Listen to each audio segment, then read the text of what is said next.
Oder soll ich?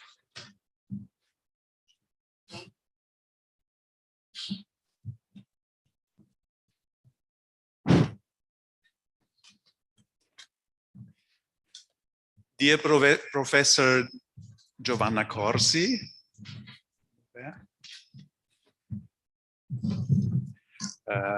caro Professore De Caro, liebe Frau Schweitzer, ladies and gentlemen, it is a great pleasure to welcome you to this conference on the Tractatus Odyssey here in the historic library of the Austrian Cultural Forum in Rome, or online via the live stream channel.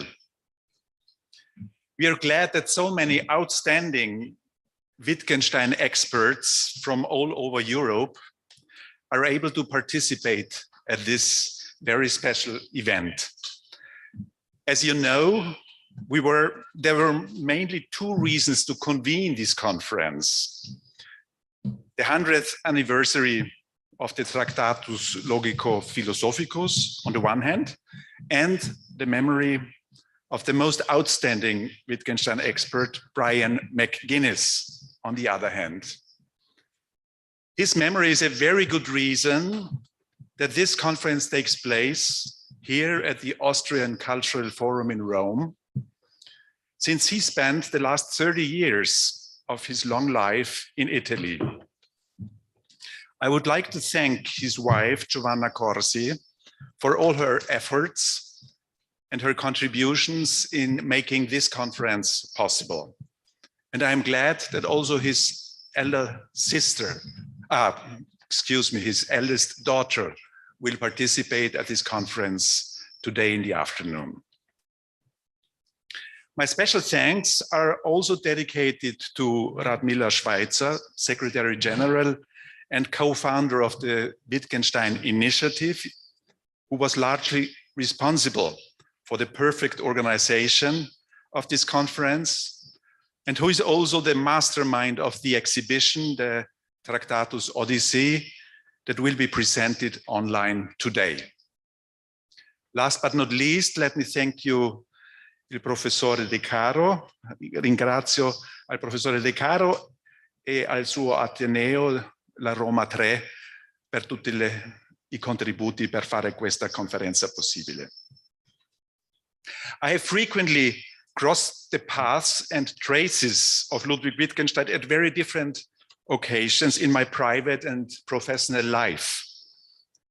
Since my childhood, I have spent many, many holidays in a farmhouse in Trattenbach, one of the smallest villages in the mountains 1 hour south of Vienna, as Wittgenstein described this place in a letter addressed to Bertrand Russell when he was teaching there in the primary school at the beginning of the 1920s. Today in Trattenbach, there is a Wittgenstein path that one can follow in the woods of this village with plates with quotations of the philosopher. I have visited an art exhibition of my brother, who was a painter, in the Wittgenstein house in the 3rd district of Vienna, that Wittgenstein himself had built for his sister. Years later, when I was director at the Austrian Cultural Forum in Milan, we supported the exhibition Ricostruire Wittgenstein in Udine, dedicated to Wittgenstein's architecture, particularly exemplified by the Wittgenstein house in Vienna. During my professional period in Norway, I had the opportunity to visit the marvelous place Skjolden at the banks of the Sognefjord, where Wittgenstein had built his house at a very lonely place outside the village as a quiet place to work on the Tractatus. Nearly exactly 1 year ago, the Austrian Cultural Forum in Rome was able to support the online presentation of the volume of the papers of a conference dedicated to the period after the First World War, when Wittgenstein was prisoner in Cassino. And finally, today, I'm very glad to have another extraordinary opportunity of meeting Ludwig Wittgenstein again. I wish you an interesting, inspiring, and constructive exchange of ideas and knowledge, and would like to pass the word to Professor De Caro. Grazie, thank you.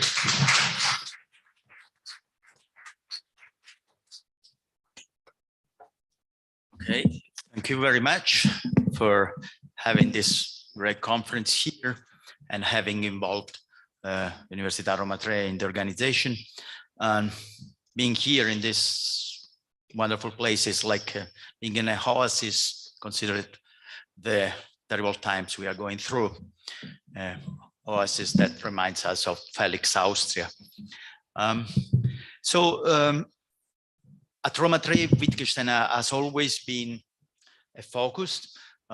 We have studied a lot of it, his stuff, his work, and Rosaria, Egidi, sent his students to Kirchberg devotedly at the International Conference on Wittgenstein.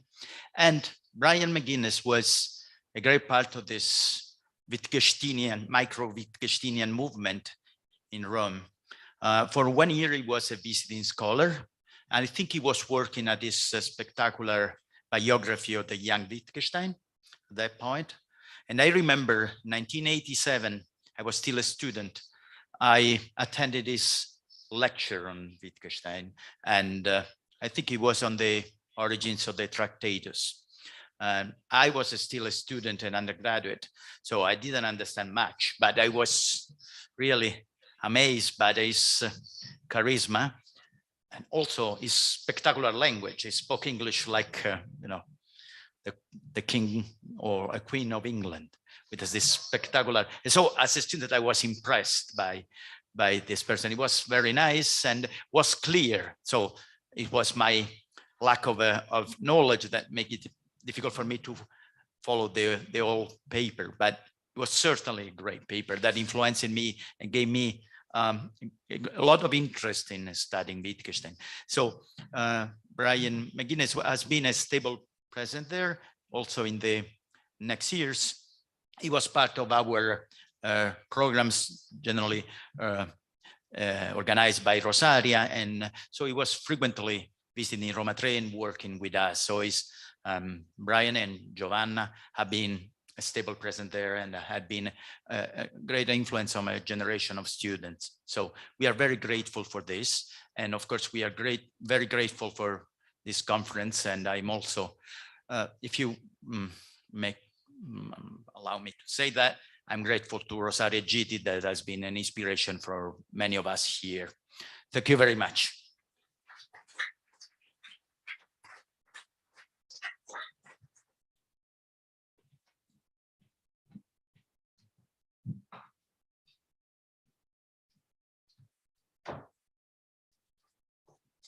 Good morning. Thank you very much for being here. Yeah. My name is Radmila, Schweitzer. Thank you very much for the appreciation expressed by the Austrian Cultural Forum.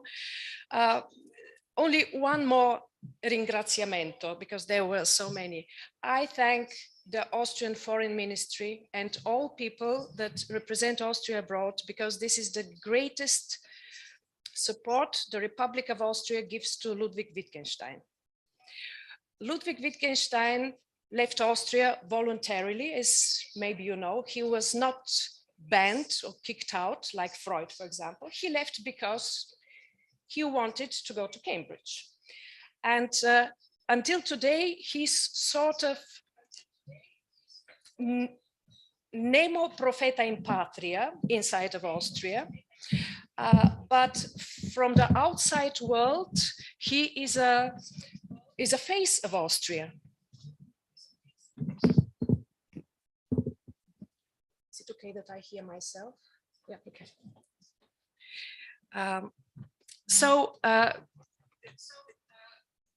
Not only through this exhibition that has traveled since 4 years ago, 2018, we did it in Vienna at the Grillparzer house. And again, Grillparzer was a friend of the Wittgenstein family and an example for Ludwig Wittgenstein of the essence of Austrian culture.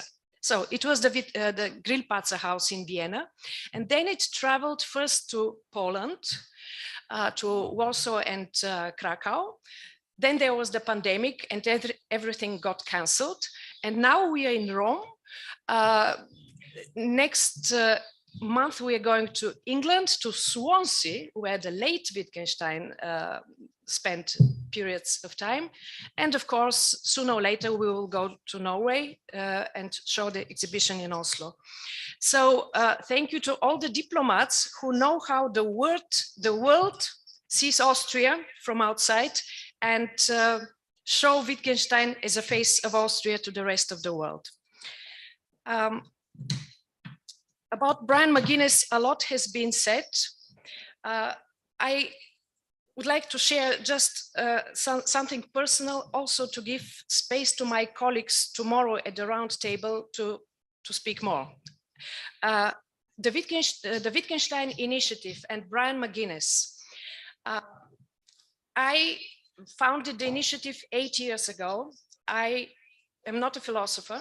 I'm a cultural manager. I worked for classical music before and came to Wittgenstein through the Wittgenstein house in Vienna, doesn't matter.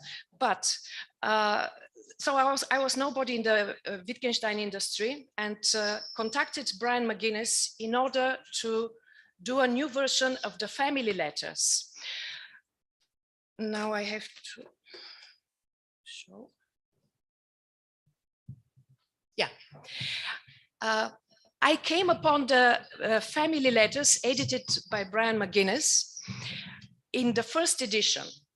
This was in Kirchberg am Wechsel, and the family letters were given out for free because the Wittgenstein Society wanted free space in their basement. So I got a book.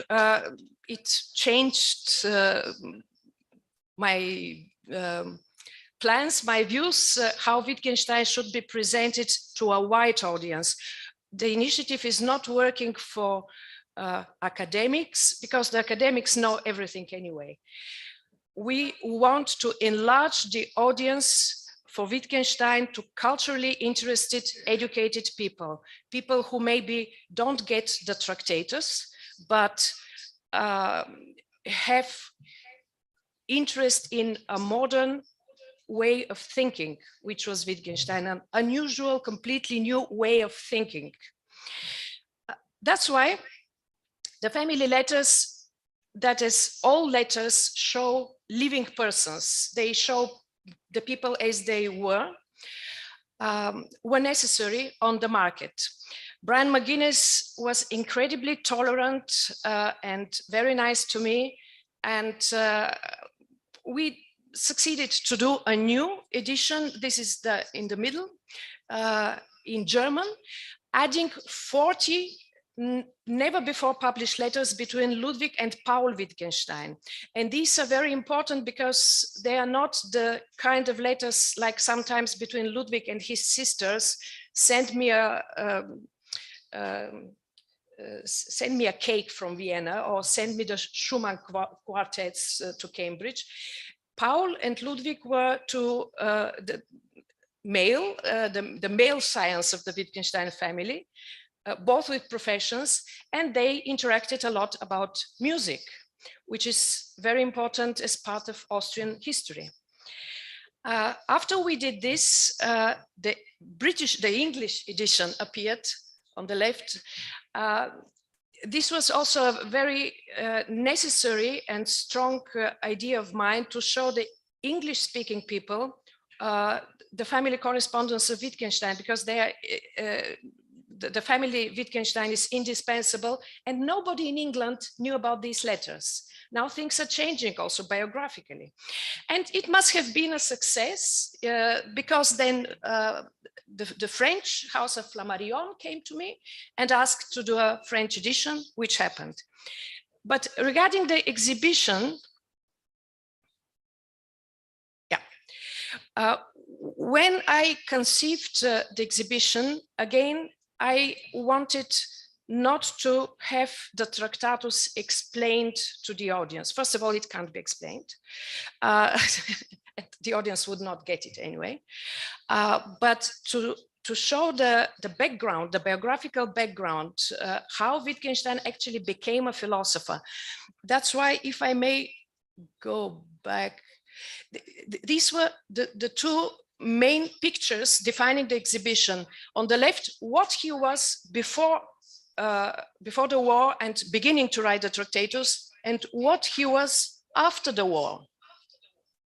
So rich, very self-assured Viennese gentleman, and after the war, having given away all his money to his siblings, by the way, not to the poor, to his siblings, and looking for a publisher, a completely different person. And in the course of this transformation, the First World War, where Wittgenstein volunteered, could have escaped to the front, but didn't wanted to go to the front. He wrote the Tractatus, and the war and the work on this work, the Tractatus, changed him profoundly and made him actually the philosopher, the personality the world knows today. So this was the idea behind the exhibition. It is running on a monitor in the lobby. Perhaps it is interesting for you to have a look. I hope nobody finds mistakes. But it was done together with some people sitting here in the audience, so there shouldn't be too many mistakes. On the left, this was the catalog that we did in 2018. It was in English and German. No, in English or German, not a dual version, but it was for people who can read both English and German. The result was that from the English-speaking world, we received great interest, but people said, please translate it all into English because we can't read German, which we are doing now. And on the right will appear the all English edition in November this year in the United States with an American publisher.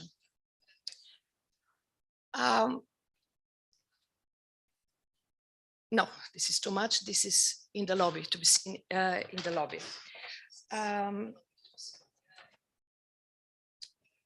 Actually, this is all I have to say and don't want to take more time. Thank you very much for being here once again. And I'm asking Professor Egidi to continue with the next speaker. Thank you.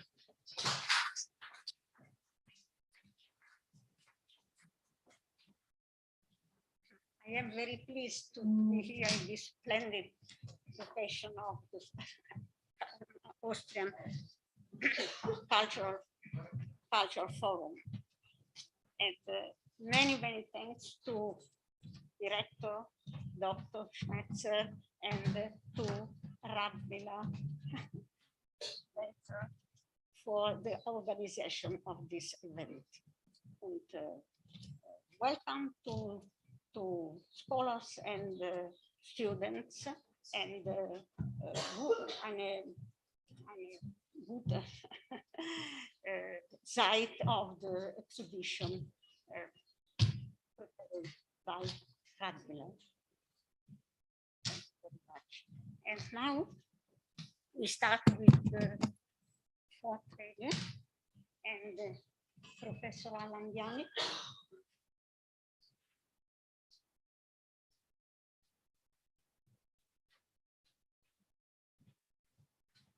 Dov'è il professore?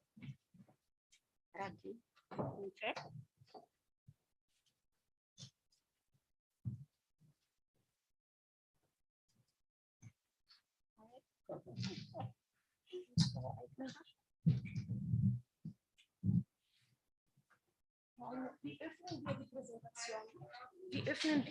Die Janik-Präsentation müssen wir öffnen.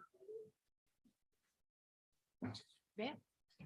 Okay, ja.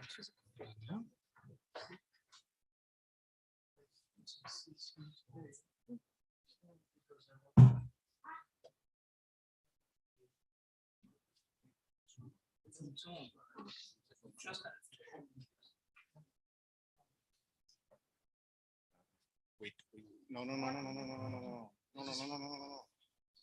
Please.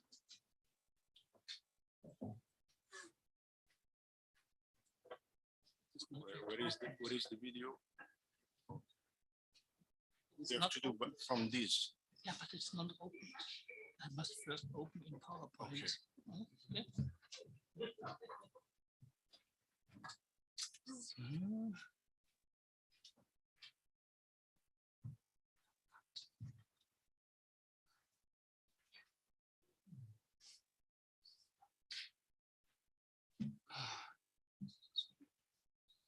Welche ist es?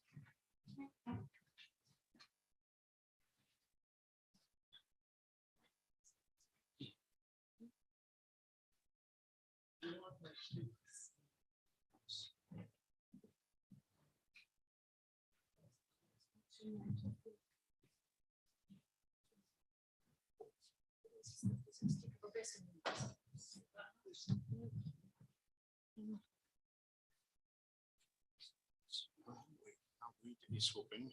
You Yeah. have to make a completion. Well, you see it.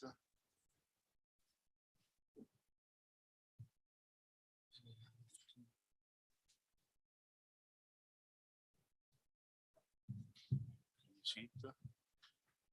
What is the one here we have to open? This is closed. This is.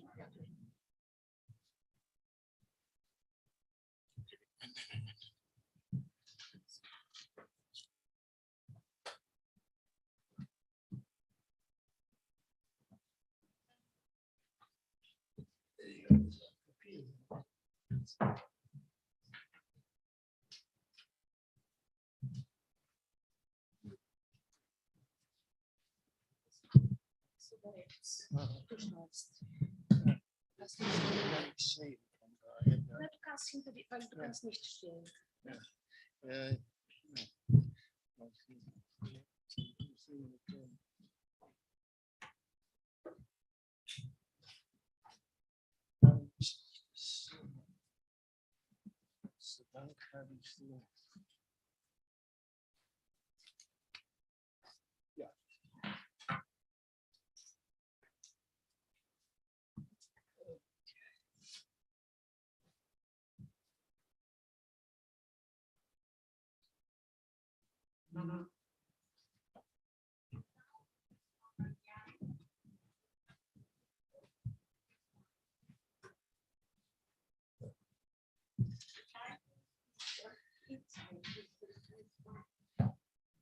Okay, is that good? Yeah, I think so.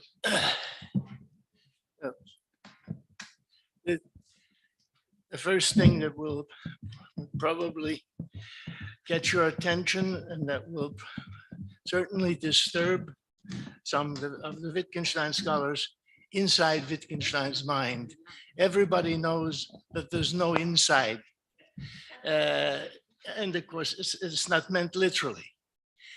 I'm increasingly interested in how Wittgenstein's mind worked, how he actually thought.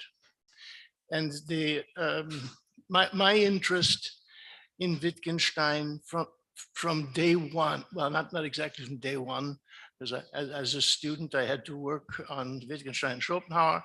And what came out of that is a strong sense of how strange this man was. Okay, which way do I get the next slide? What does that say? Is that the?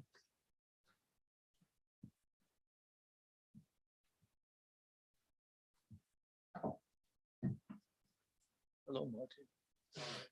Is that number 2 with the correct method of philosophy? Let's get this one.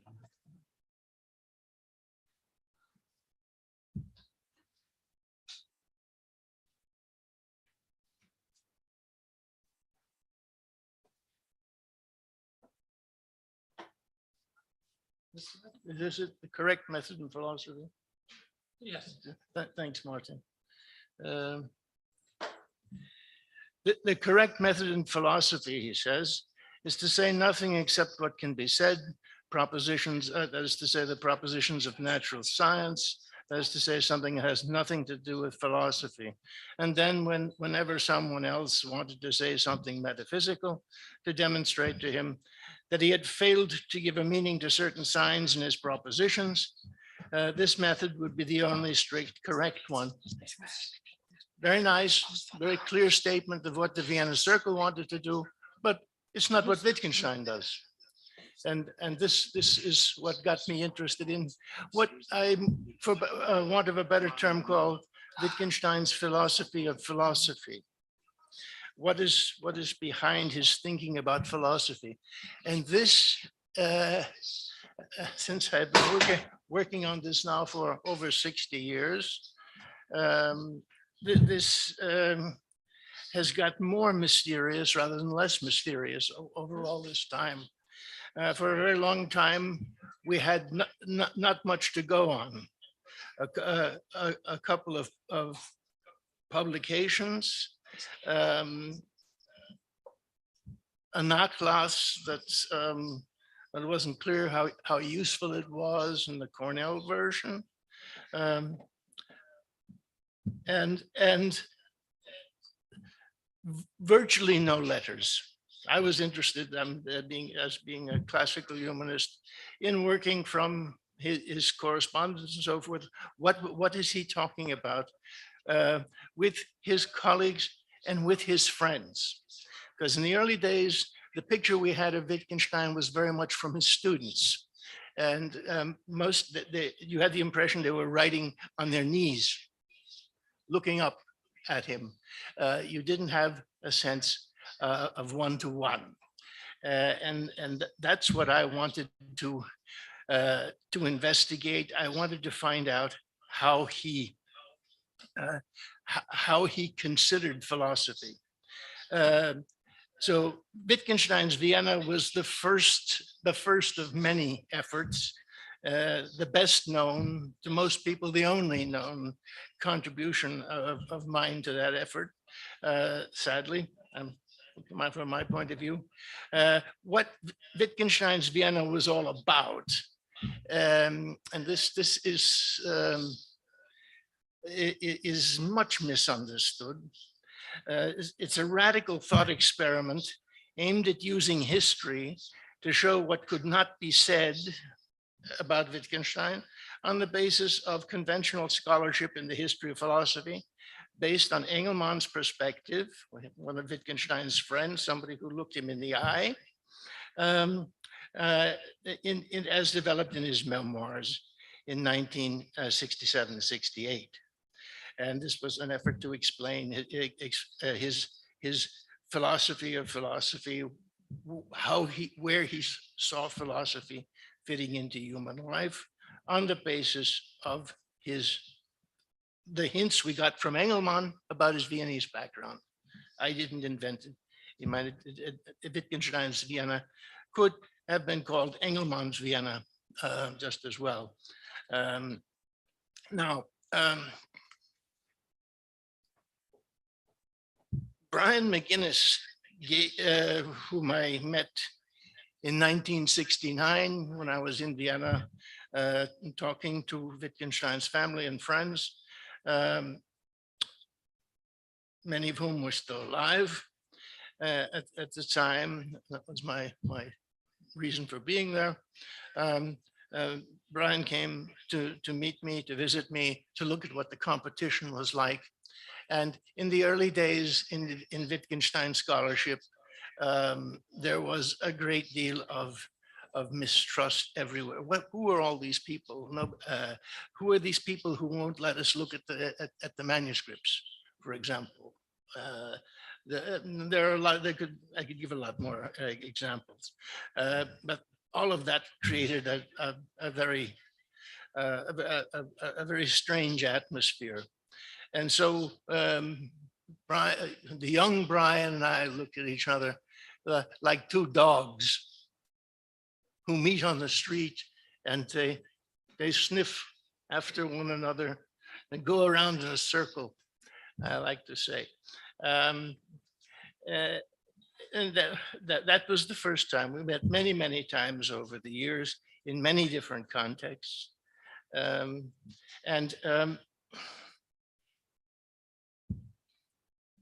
From the late 90s, when it became clear that the Brenner Archives was going to produce a really excellent digital edition of Wittgenstein's correspondence, and Brian became aware of the possibilities latent in that project, he became quite open to working together.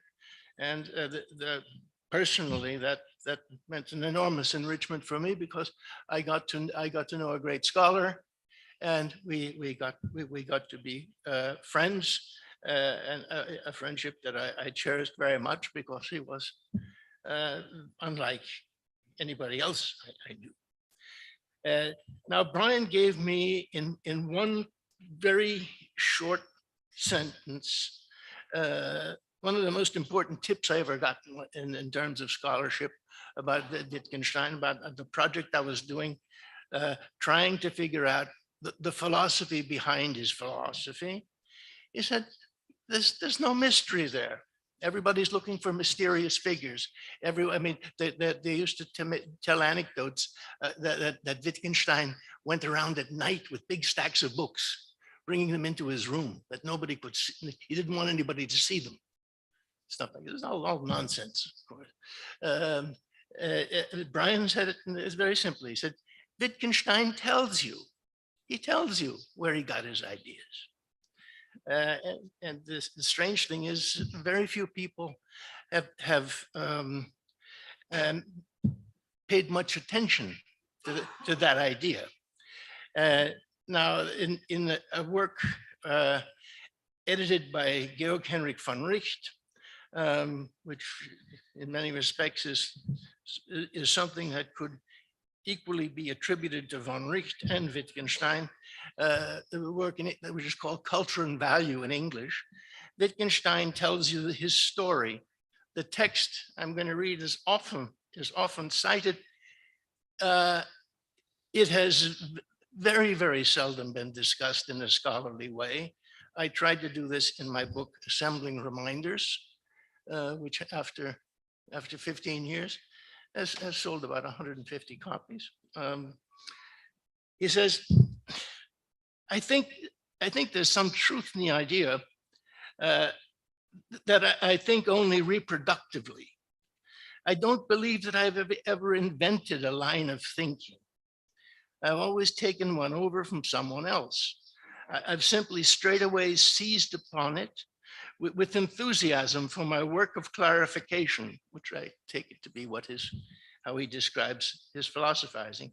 That is how, and here, this is the punchline, Boltzmann, Hertz, Schopenhauer, Frege, Russell, Krauss, Lohse, Weininger, Spengler, Straffer have influenced me. And then he goes on to talk about Jewish reproductiveness in a text that, in a part of the text that itself caused enormous confusion. One tried to prove that Wittgenstein was an anti-Semite out of this, that he was a self-hater and everything else. All of that happened because people didn't read the whole text, and they didn't read it terribly carefully. Now, here is where my dear friend and respected colleague Alois Pichler comes into the picture. Alois Pichler edited this text that Georg Henrik von Richt originally presented to the world very dramatically at Kirchberg am Wechsel in the opening address in 1977. I happened to be there. Because at the end of this text, which is very long, it's about 2 pages long, not simply a couple of lines here. He says, it's typical of a Jewish mind like mine to understand someone else's work better than he understands it himself. Now, this is pure Wittgenstein. This is pure Wittgenstein. How in the world? This is a very, very powerful claim. It's a very, very powerful claim. And he's saying, if you want to understand what I'm after, you must look at these people. Don't look. And what he's telling, what this text meant for scholars at the time it appeared, it's not Kierkegaard. It's not Dostoevsky. It's none of these people, many of whom I had myself put a lot of interest into. It's these people here. It's these 10 figures. It's these 10 figures who made Wittgenstein into Wittgenstein. But Wittgenstein was not playing a game of Lego. He was not taking something from here and putting it over there. He was thinking through. He was thinking through positions and coming out with something new.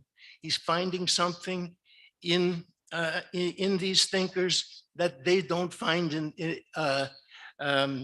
in their own work themselves. And I want to give you two examples of that. The very dramatic cases of Boltzmann and Hertz. If you read what Boltzmann says philosophy is all about in his popular scientific lectures, once again, Brian McGuinness pointed out, Wittgenstein was not sophisticated mathematically enough to follow Boltzmann's complicated contribution, still interesting contribution to statistical mathematics and to statistical analysis and physics. If you read what Boltzmann says about philosophy, and you read the philosophical chapter, the so-called philosophical chapter, they argue about whether you should call it that or not, paragraphs 89 to 133 of part one of the philosophical investigations, you find clear echoes of Boltzmann, not simple coincidences, but clear echoes of Boltzmann's views, basically saying philosophy goes wrong by overshooting the mark. I mean, this is a phrase that Wittgenstein likes to use, uses it often. It's a phrase that Boltzmann was very prone to using about philosophy. Philosophy is not the result, metaphysics, for example, is not the result of stupidity or the result of superstition, as I mean, that was the fundamental position of Mach in the Vienna Circle. Metaphysics sort of appears out of too much, as a result of too much enthusiasm for what are fundamentally good ideas. We try to make them too good. And this alone was like a slap in the face. Here is why. If you look at the Bergen edition the Bergen machine readable edition of Wittgenstein's works, Boltzmann's name comes up a couple of times. And if you add them all, if you add everything together, and where Boltzmann's mentioned, you don't get much information. If you look at Wittgenstein's correspondence, I don't think Boltzmann's name comes up at all. Or if it does, if it comes up once or twice in irrelevant circumstances. So very strange. I mean, here we're really in Wittgenstein's world, in Wittgenstein's mind. We had to go in there because Boltzmann comes out. He begins with Boltzmann, that comes out in the philosophical investigations in the middle. How has this happened? Well, remember, we want to go back to very simple ideas about Wittgenstein. He was a bad reader. I mean, he was never taught properly much of anything because he was taught at home. He wasn't drilled. And the result of that was, for him, he had to rely on his memory. He had a very, very good memory. And he memorized huge chunks, for example, of Frege. We know that. Very large chunks of Frege. My thesis is fairly simple. He used this ability to memorize, which was a standard method of learning once upon a time, one which I firmly believe in myself.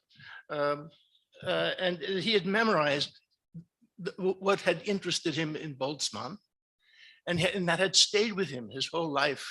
There's something called a principle of overlearning, or there once was in psychology, where if you memorize what you memorized, if you work really hard at memorizing, you can do this in such a way that you never forget what you've memorized. And this is more or less what he did in the case of Boltzmann. In the case of Hertz, the way Wittgenstein uses Hertz, something comes out that wasn't in there at all. Hertz is describing how models function, and he's talking about the fact that models have to be empirically correct, and they have to be logically in order. They have the mathematics has to be done right, and he said that they also have to. It has to be the right model in the right situation. They have to be rhetorically appropriate. Now, from that, Wittgenstein gets some very, very interesting. That's where I began really in analyzing these thinkers, was with Hertz, because I could clearly see what came out in Wittgenstein was something very, very different. And you can read it, all this in any number of papers and in my book, Assembling Reminders. What came out was very, very different than what was in Hertz. I was puzzled. Why is this Hertz? Why does Wittgenstein? What's happening here? I don't know. And I asked people whenever I spoke about this issue, never got an answer till I spoke at a Hertz conference and the 100th anniversary of his death. And after I gave my paper, emphasizing that Wittgenstein saw more in Hertz than Hertz did, someone gave me a paper strongly criticizing what I'd written before. So this has got to be all wrong. And then realizing that, yeah, this is the secret. This is the secret here, that Wittgenstein put something in that's not there, and that his Hertz is the Hertz in the texts, but it's more than all that. Okay, I want to come back to this text. Notice here, Boltzmann, Hertz, Schopenhauer, Frege, Russell, Krauss, Weininger, Spengler, Schraffer. Note there are 10 figures here. There should be 9 commas. There are only 4. Once again, we owe it to Alois Pichler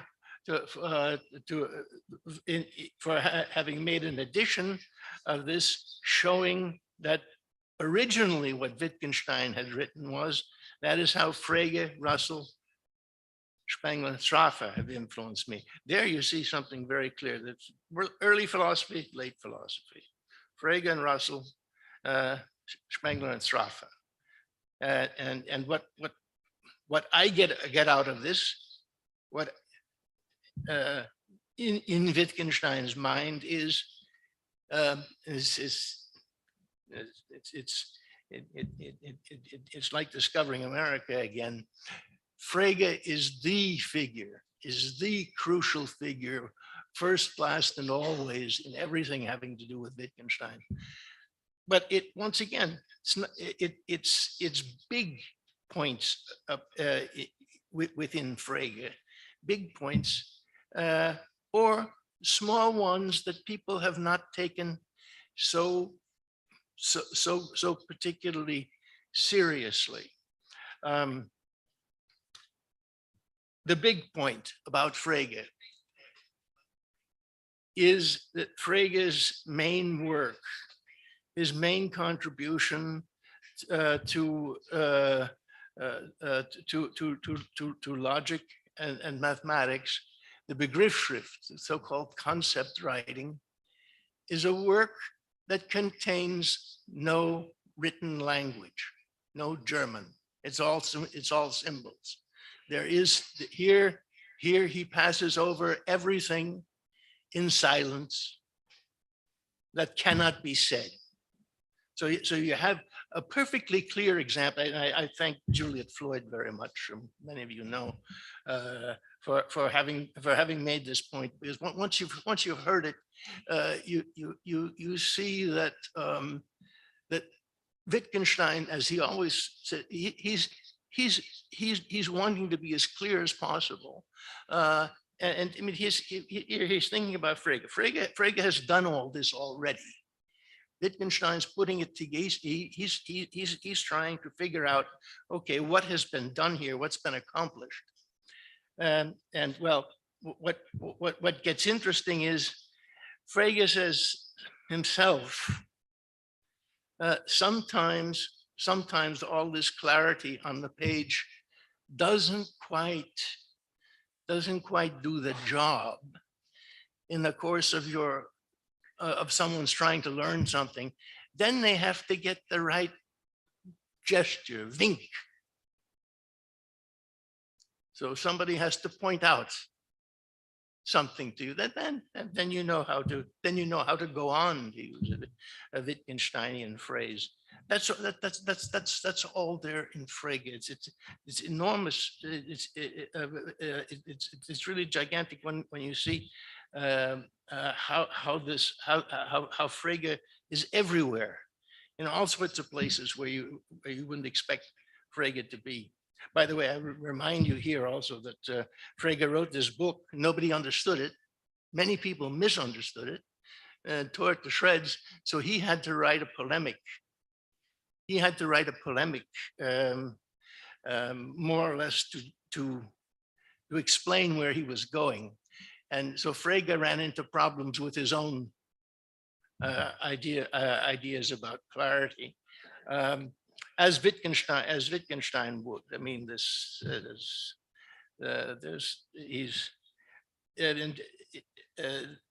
so what I want to say is, inside Wittgenstein's mind, there is a certain amount of fundamental discontent with the Tractatus. The Tractatus doesn't fit together, but it's the way the world is. It's the way things are. There's something uncanny. Again, so it's a nice Wittgensteinian word. The things that bother him are not puzzling things, they're uncanny things. Frege, Russell, Spengler, Sraffa. And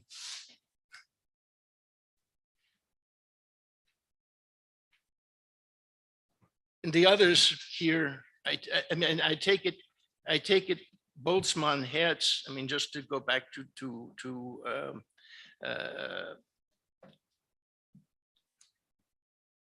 clarify that, or the original text, Boltzmann, Hertz, and Schopenhauer explained how he received Frege and Russell. This is how I reconstruct this. I mean, and what you know is here, Frege is very seldom, especially the Tractatus, he's very seldom being attacked. Russell is always being attacked by Wittgenstein. As David Pears has pointed out, when Wittgenstein attacks Russell, he's usually using Schopenhauer as a foil for him. So I mean, that all fits together in a kind of nice way. And I want to stop with that point here, having pointed out here that the original text it emphasizes these 4 figures, and the others qualify the 4. So that the philosophy behind Wittgenstein's philosophy, and I must be running out of time if I haven't already. The philosophy behind his philosophy explains the ostensible contradictions in his tractate. This is what's going on in his mind. I mean, we see here that I mean, when you get to where Wittgenstein wants you to be, you find, for example, that there's a mysticism at the very center of the Tractatus that disappears in later Wittgenstein. Why? What's this? How does this happen? How does this happen? And in the end, what I've been trying to find out here is what's the driving force behind Wittgenstein's philosophizing, which doesn't come out in the text. It can't come out in the text somehow. And if I go any farther, I will. The chairman will strangle me. 5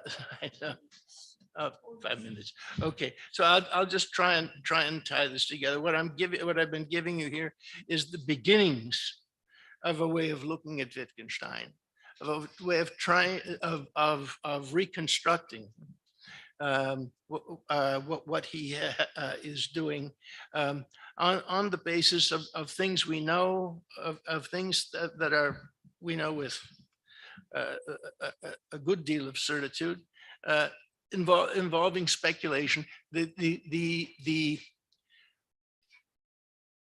main questions, I doubt very much, are going to be solved by further discoveries, as all the things we've discovered have helped us enormously to understand Wittgenstein.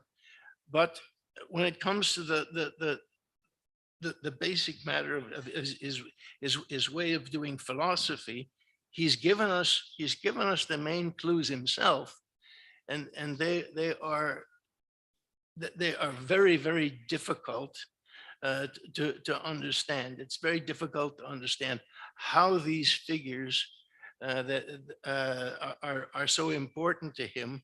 I mean, it's taken really years to get to begin to get a sense of Piero Sraffa. I have no chapter on Piero Sraffa in my book, which was written before 2006. It appeared in 2006. I have no chapter on Sraffa because everything I knew then was much too scanty to put any kind of speculations together, even wild ones. But I do think it's a very important task for anybody interested, seriously interested in Wittgenstein's philosophy, and to reconstruct how his concept of philosophy. And what we find there are these jumps. I mean, what's really interesting in the end for me about Wittgenstein is something that I cannot get at. I cannot get at because it's what's going on in his mind as he is reading these various figures, as he is reading, say, Schopenhauer, and this list, by the way, is more or less chronological. It doesn't, and when one says that, Brian McGuinness and Georg Henrik von Richt both said this list is chronological. What that does not mean he read him and then he read him and then he read him. It means much more Wittgenstein's talking about who the people were who influenced him at the crucial moments. So it's when they influenced him. It's quite clear to me, for example, I mean, his people like Krauss and Loos and Weininger are people he knew, whose works he knew from a very early age, because Krauss and Loos and Weininger were read by among other things by his sister Gretel, and others in the family around him. It's at a certain point, and again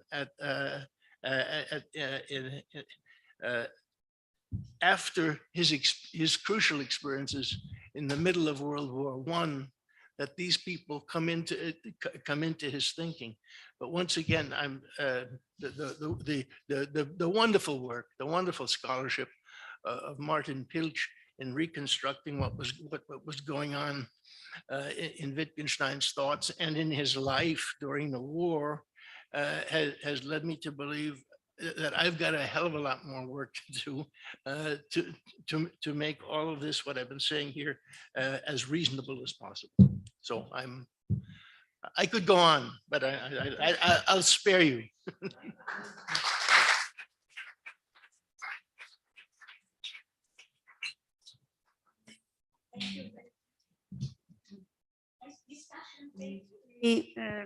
After the talks.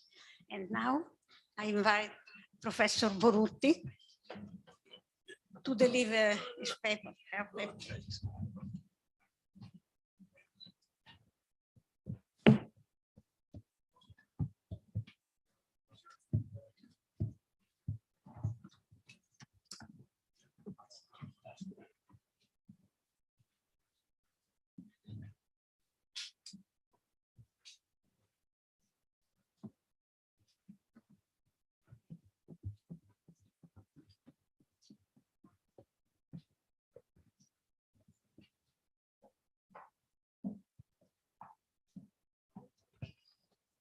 No.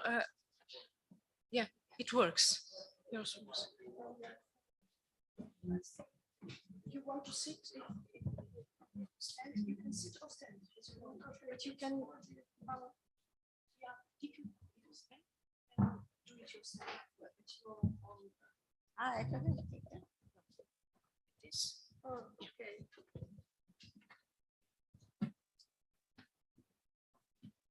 Professor Silvana Borutti will deliver a talk about what remains of the notion of words from the Tractatus to the later text. Please, Silvana.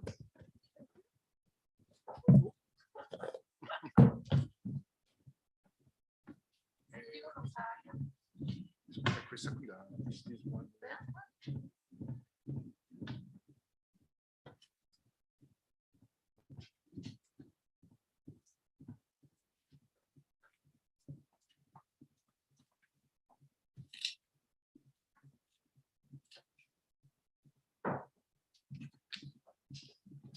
Thank you, Rosaria.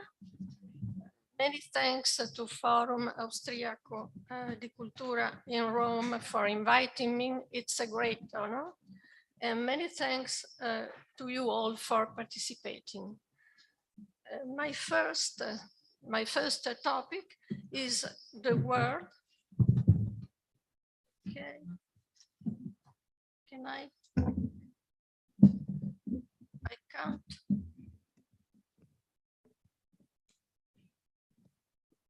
I can't go on with my PowerPoint. What I have to do? Huh? I'm sorry.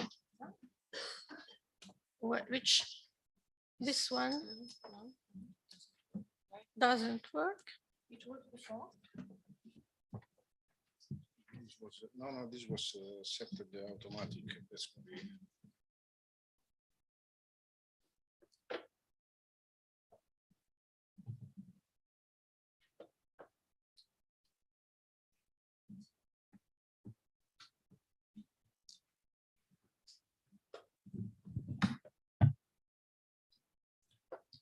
Can you do this? you have to do it because I can read the Okay, that's okay.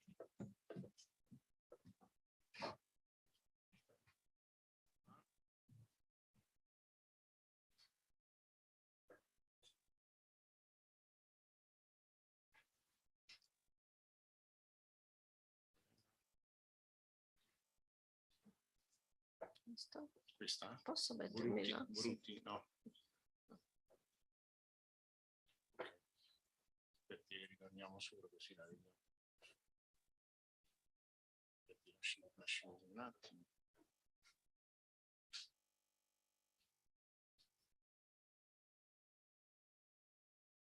Posso mettermi là? Sì, sì, aspetta, la devo condividere su... Eccola.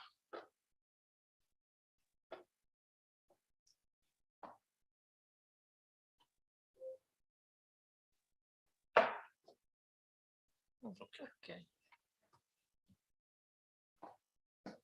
Excuse me. My first topic is the word as totality and form in the Tractatus. I have recently been studying the concept of word in the Tractatus. In my research, I identified the notions of form and of totality and form, Gesamtheit und Form, as the interpretative keys for understanding the word concept with which the book opens. In this paper, I will first briefly set out the results of this research and then consider the transformations of this notion in the later writings.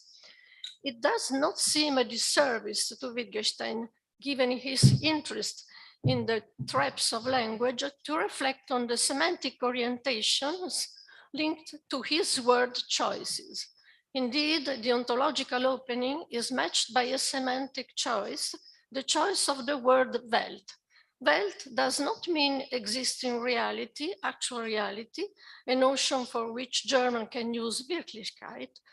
Wirklichkeit, a term in which the etymological link with wirken refers back to the meaning of actuality. Welt instead means configured, formed, unitary totality, which refers to a link between its parts. This is the semantic orientation that is brought to mind by consideration of the historical and cultural background of the term word and the meanings with which it has been endowed. Of course, we cannot attribute these considerations to Wittgenstein. It is more likely that, to his ear, Welt echoed the title of Schopenhauer's book. It is nevertheless interesting to note that historical and cultural considerations of the meaning and use of the term word call attention to the notions of universe, cosmos, and order. In the Grimm's dictionary, the term is connected historically and culturally with the Latin mundus, universe, which translates the Greek cosmos. Balk's dictionary endorses the Leibnizian tradition of the word as harmonious order. Wittgenstein speaks from the start about totality as completeness, Gesamtheit, in relation to the definition of word 1.1, the word is the totality of facts, 2.04, the totality of existing states of affairs is the word, and in 2.063, he specifies that the word is not simply Wirklichkeit, but is die gesamte Wirklichkeit. It is the whole of reality in its totality, that is the word. The same self-understanding by Wittgenstein in the notebooks 1914-1916 refers to this use of the word world as ordered, self-delimited universe, not delimited because it is in relation with an outside, but because it demands to be understood from inside in its essence. As he says about his journey, his Odyssey, in the notebooks My work has extended from the foundations of logic to the nature of the word. Besides, in the notebooks, he uses the notion of word in a meaning that makes us think of the world not as external reality and container of objects, but I would say as an essential horizon of sense. He writes, as a thing among things, each thing is equally insignificant. As a word, each one equally significant. Now, the concept of word as totality entails a particular orientation of the Tractatus ontological engagement. The opening proposition, the word is all that is the case, says that the word is a chance segment cut from the realm of the possible. But after asserting the accidental nature of the word, Wittgenstein immediately puts the contingency of the word's events in relation to a necessary form of totality and completeness. 1.1, the word is the totality of facts. 1.13, the facts in logical space are the word. Totality, with the completeness that identifies it, that is a delimited totality, constitutes the necessary character of the word, a necessary character guaranteed by its logical form. The totality of the word must be understood as a logical space, or space of the possible, as a result of which, if I have the thing, I have the word of its possible occurrences in states of things. The word is not given to us as a that, as an ensemble of existing things, but is given to us as form, in possible configuration of objects. The word is a logical word. As he said in the notebooks, in every possible word, there is an order, even if it is a complicated one. Neither realism nor anti-realism. Now, this concept of word, which implies the necessary logical transcendental giving of form, has nothing to do with realism or anti-realism, whether ontological or semantic. In what sense? The necessary constitutive form of the word rests on two assumptions that Wittgenstein would abandon after the Tractatus. Figurative logic, by which every proposition must have a form in common with reality, and the fixed substantial structure given by simple objects, two assumptions whose contradictory coexistence can be explained thus. The word is an accidental configuration of non-contingent elements, that is, simple objects.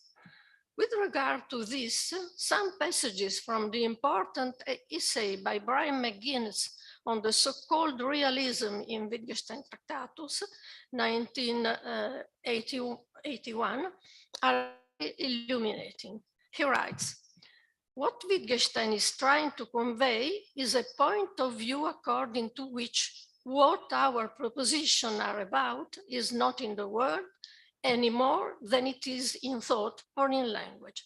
Objects are the form of all these realms, and our acquaintance with objects is not an experience or knowledge of something over against which we stand.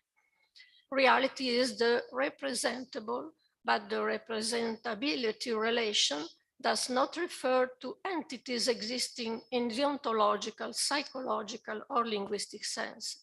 The representable in its variability has a substantial form that is objectuality. The object is an essential section of the world that is given with language. The word as a limited whole. Now we know from the propositions on the mystical that words given itself as a totality, the that of the world, is not a theoretical question. It is a feeling, the feeling which in a lecture on ethics on 1991, he attributes to wonder at the absolute fact of the world and language. The image of a word felt as a limited whole, als begrenztes Ganzes, is meaningfully expressed by the expression subspecie aeternitatis. Tractatus 6.45. To view the word subspecie aeterni is to view it as a whole, a limited whole. Feeling the word as a limited whole, it is this that is mystical. The expression may derive from a significant passage in Schopenhauer's book, which Schopenhauer quotes Spinoza and writes soon after. If a man relinquishes the common way of looking at things, if he thus ceases to consider the where, the when, the why, and the whither of things, and looks simply and solely at the what, he forgets even his individuality, his will, and only continues to exist as the pure subject. This passage may have been a source of inspiration for the distinction between the wie of the facts of the world and the das sie ist. With the obvious differences, Wittgenstein accords with Schopenhauer on the idea of an overall meaning of the word, which cannot be given in theoretical terms, but in ethical terms, as he will say in the lecture on ethics. My second topic, the 1930s and the big typescript. From the totality to grammar. In the 30s, we do not come across the topic of totality in the sense it has in the Tractatus, nor the expression begrenztes Ganzes, limited whole, the emblematic expression by which Wittgenstein designates the word's contingency without alternatives. As for the topic of totality, at the start of the 30s, the essentialist theme of logical form is abandoned and reformulated from the pluralist perspective of the ensemble of grammatical rules. In the philosophical remarks, we read, but the essence of language is a picture of the essence of the word. And philosophy as custodian of grammar can in fact grasp the essence of the word, only not in the propositions of language, but in rules for this language. And in philosophical grammar, like everything metaphysical, the harmony between thought and reality is to be found in the grammar of the language. As for the topic of the limits of language, we find a reformulation of it in the section of the big typescript entitled Philosophy, where Wittgenstein speaks of philosophy as an exercise and activity with the task of giving back to us what we already have under our eyes. When I say here we are at the limits of language, that always sounds as if resignation were necessary at this point, whereas on the contrary, complete satisfaction comes about since no question remains. The goal of philosophy is to erect a wall at the point where language ends anyway. One could also give the name philosophy to what is present, da ist, before all new discoveries and inventions. There is a typo in the PowerPoint. The themes of the wall and the end of language make the notion of delimitation more vivid, bringing us to the multiple boundaries of linguistic uses, but it also preserves its ethical value of respect for limits, a value which in the vermischte Bemerkungen and in Übergewissheit will be expressed via the notion of Hintergrund, background, as we will see. The work of philosophy starts from an already, from language as immanent horizon, and the themes of already, before, and memory, that is, of the character of language that Perissinotto calls inaugural, confirm the ethical value of language as a domain that is given to us and must be protected. From aura to distraction. But this ethical value loses the essentialist aura of the mystical. The theme of the limit of language is now connected to a work of destroying houses of cards and liberation from the traps of language through the grammatical work of the philosopher. Where does our investigation get its importance from, since it seems only to destroy everything interesting? That is all that is great and important, all the buildings, as it were, leaving behind only bits of stone and rubble. The results of philosophy are the discovery of one or another piece of plain nonsense, and are the bumps that understanding got by running its head up against the limits of language. Grammatical analysis is given the task of, I quote, bringing words back from their metaphysical to their normal use in language. Grammar is indeed a notion of form, but should be understood as the form that is immanent to life and to the variety of linguistic practices, and no longer as a sublimated form. In the writings of 1930, Wittgenstein starts to critique the processes of sublimation.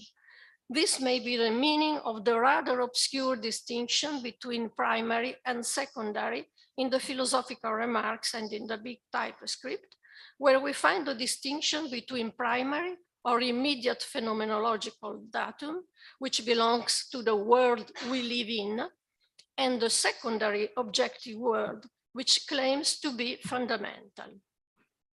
This sublimation of super concepts. Via the critique of the secondary processes of sublimation and the new conception of philosophy as description of linguistic facts, Wittgenstein sets out to dismantle what in the philosophical investigations he will call super concepts, including the concept of word. A manuscript observation which Wittgenstein had not copied into the notes on Fraser because he considered it bad, schlecht, is significant in this respect. I quote, "For back then, when I began talking about the word and not about this tree or table, what else did I want but to keep something higher spellbound in my words?" And in the big typescript, he writes that the concepts of word, proposition, and reality must belong to the same class. Again, he writes each of the words, word, experience, language, proposition, calculus, mathematics, can stand only for trivial demarcations, similar to it, rest. Here, Wittgenstein thinks of meanings as context of sense, delimited in their relevant uses, almost as word within the word which is in itself not delimitable, that is not definable in essential terms, as he writes in a note from 1930. I cannot trace the boundaries of my word, but I can trace boundaries inside my word. So he is referring to boundaries as the limitations of uses, and no longer to the word as essential delimitation between sense and nonsense. In the big typescript and the remarks on Fraser, two notions recur, mythologie and Weltanschauung, by means of which Wittgenstein seems to outline the particular meaning of the concept of word as image of the word, Weltbild, which characterizes his last writings. In both texts, the sentence "an entire mythology is stored within our language" recurs in a context which defines mythologies as an ensemble of images according to which reality is thought of. In the remarks on Fraser, Wittgenstein speaks of the world as seen by me and adds that every view is equally significant, referring to the diversity of other images of the world. Another significant feature in this context is the opposition between the original character of mythology and the intellect, which tends towards the formal unification of the world, separating us from the original basis of life. In the big typescript, mythology itself, laid down in simple and univocal forms of language, like noun, adjective, verb, is a model that may become a dangerous myth if we sublimate it into an essentialist metaphysic. As for the notion of Weltanschauung, in the big typescript and in the remarks on Fraser, Wittgenstein makes an explicit reference to the Spenglerian theme of worldview typical of a civilization, a reference by which he acknowledges a debt to the morphological method of Hertz, Boltzmann, Spengler, that is to think as we do not solve problems by making scientific hypotheses, but by recognizing connections. My last topic, from the philosophical investigation to certainty, lowering of concept of word. In the investigations, the concept of word is definitively humbled, as we read in section 1997. It is one of the super concepts that must be brought back to their niedrige, their no use. We are under the illusion that what is peculiar, profound, essential in our investigation resides in its trying to grasp the incomparable essence of language. That is the order existing between the concepts of proposition, word, proof, truth, experience, and so on. This order is a super order between, so to speak, super concepts. Whereas, of course, if the words language, experience, word have a use, it must be as humble a one as that of the words table, lamp, door. Therefore, what counts for our super word, as for all words, is enacted meaning, the meaning in action within linguistic games. Now, in the Wittgenstein of games, we might expect a contrastive and pluralistic use of the notion of word, in particular where he comparatively imagines forms of life different from our own, in which concepts such as calculation, pain, game are used in different ways from ours. In this context, Wittgenstein does not speak about word, but about tribe, community, people in anthropological terms. In philosophical investigation, I have found only one occurrence of word in this differential and pluralistic sense, where word becomes a synonym of form of life. It is imaginable that two people should play chess in a world in which otherwise no game existed. But I believe it is exactly this pluralistic sense of word as form of life that is gaining ground and will lead to the concept of Weltbild, image of the world. On certainty, the Weltbild as a system of proposition. 5 minutes? Thank you. On the notion of Weltbild, I will base my argument on the reading given of it by Luigi Perissinotto in his 1991 book, which I consider unsurpassed. And I will comment on two aspects of the concept of word: the Weltbild as a system of propositions which determines how the world is considered within a form of life, and the Weltbild as a background without foundation. The Weltbild is the world represented through a fabric of determined proposition. They are not verified proposition about the world. They can have logical or empirical content, but they are neither demonstrable nor refutable, and have the logical function of being frames of reference and the condition of our experience. In Wittgenstein metaphors, they are hinges, scaffolding, riverbed. That is, they are a stable background through the variety and flow of experience and thoughts. They are set up as a frame of reference in our way of considering the world, almost as a mythological system. By this does not rule out the possibility that the busy working of the various vital practices may transform them and induce us to look at the world in a different way. The proposition describing this world picture might be part of a kind of mythology, and their role is like that of rules of game, and the game can be learned purely practically without learning any explicit rules. The mythology may change back into a state of flux. The riverbed of thought may shift. For the purposes of our analysis, it is significant that with the theme of the Weltbild, Wittgenstein returns to the concept of delimitation, preserving its ethical and inaugural aspect present in the big typescript, but at the same time transforming it. The custodial propositions of the image of the world are both opening and limitation. They make meaningful practices possible, but tracing the plural boundaries of linguistic games, they dissolve the word's substance into the variety and mobility of uses.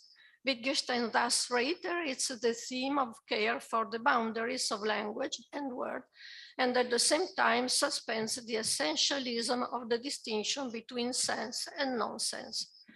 Totality as system.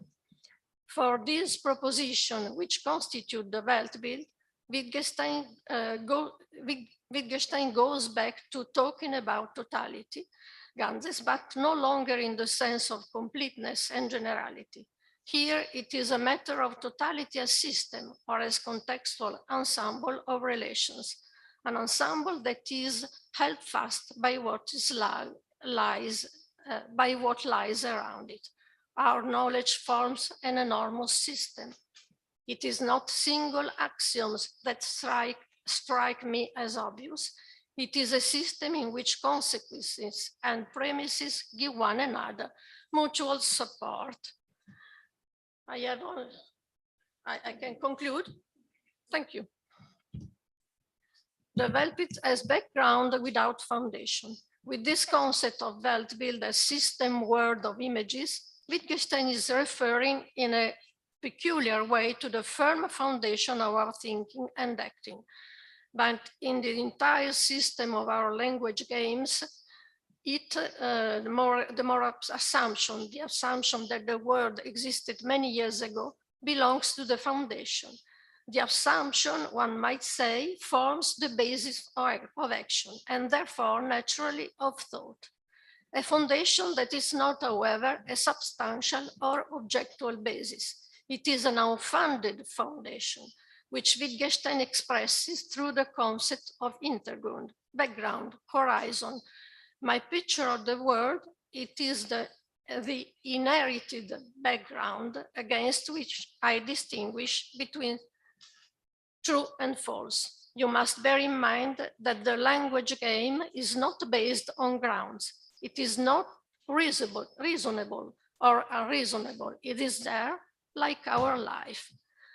A perspective that is not intended to refer either to foundedness or to unfoundedness in the theoretical sense. The true is not a founded object, but the communal bond experienced in the public character of language. Thank you very much.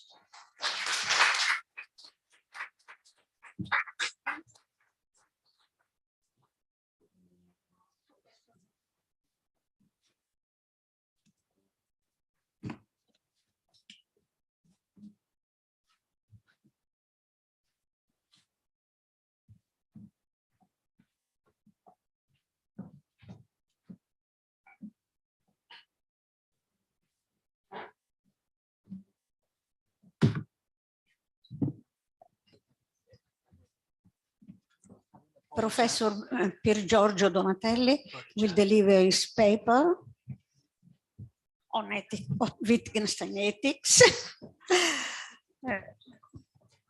the place of the Tractatus in the ethical tradition. Well, thank you. Let me spend 2 minutes for thanking the organizer, thanking the Austrian Cultural Forum, the many people that have spoken, and especially Rosaria Egidi. So Mario before spent some words that I share entirely. So I also remember those wonderful occasions that Rosaria created in the 80s, in the 90s, and with all the Wittgenstein people, the big Wittgenstein people. So there were memorable occasions, and so thank you again, Rosaria. And I also have wonderful memories of Brian McGuinness, whom I've met several times. And I also especially remember the wonderful, luxurious conference. I think it was on the occasion of his retirement from Siena. So I don't recall, but I remember. So maybe Antonia, you were there as well, exactly. And yeah, and that was a special occasion. So many thanks. So I'm very happy to be here. And I'm sorry I haven't prepared a PowerPoint presentation, so I'm really guilty of this. And so the title of the paper is The Tractatus and the Ethical Tradition. So I want to just maybe just pose, offer, and suggest an answer, but basically offer the question of where should we place the Tractatus within the ethical tradition, the tradition of moral philosophy, which is, I think, an interesting question and not easy to give an answer to it.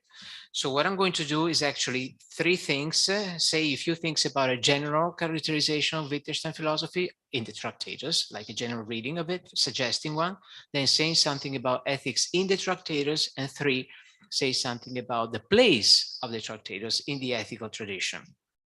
So let me start with the first problem. So I think there is an internal connection. This was already suggested, but we'll emphasize this. There's an internal connection between the task performed in the Tractatus concerning various questions of philosophical logic. We all know this: language, ontology, epistemology, and ethics as well, and the overall form of the book, which is that of a work that in its central moments must be overcome and thrown away, as Wittgenstein famously writes in 6.54, my propositions are elucidatory.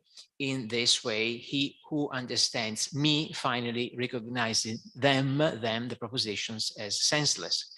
So Wittgenstein writes that those who understand him will eventually recognize that his work was senseless, or most of it, or parts of it. This is actually a big thing in the literature, that they thought what they thought they had understood was senseless. That is, that a transition took place in the imagination of the reader concerning what to do with certain strings of signs, a transition that gets rid of the attraction that those signs exerted in the first place. So there's kind of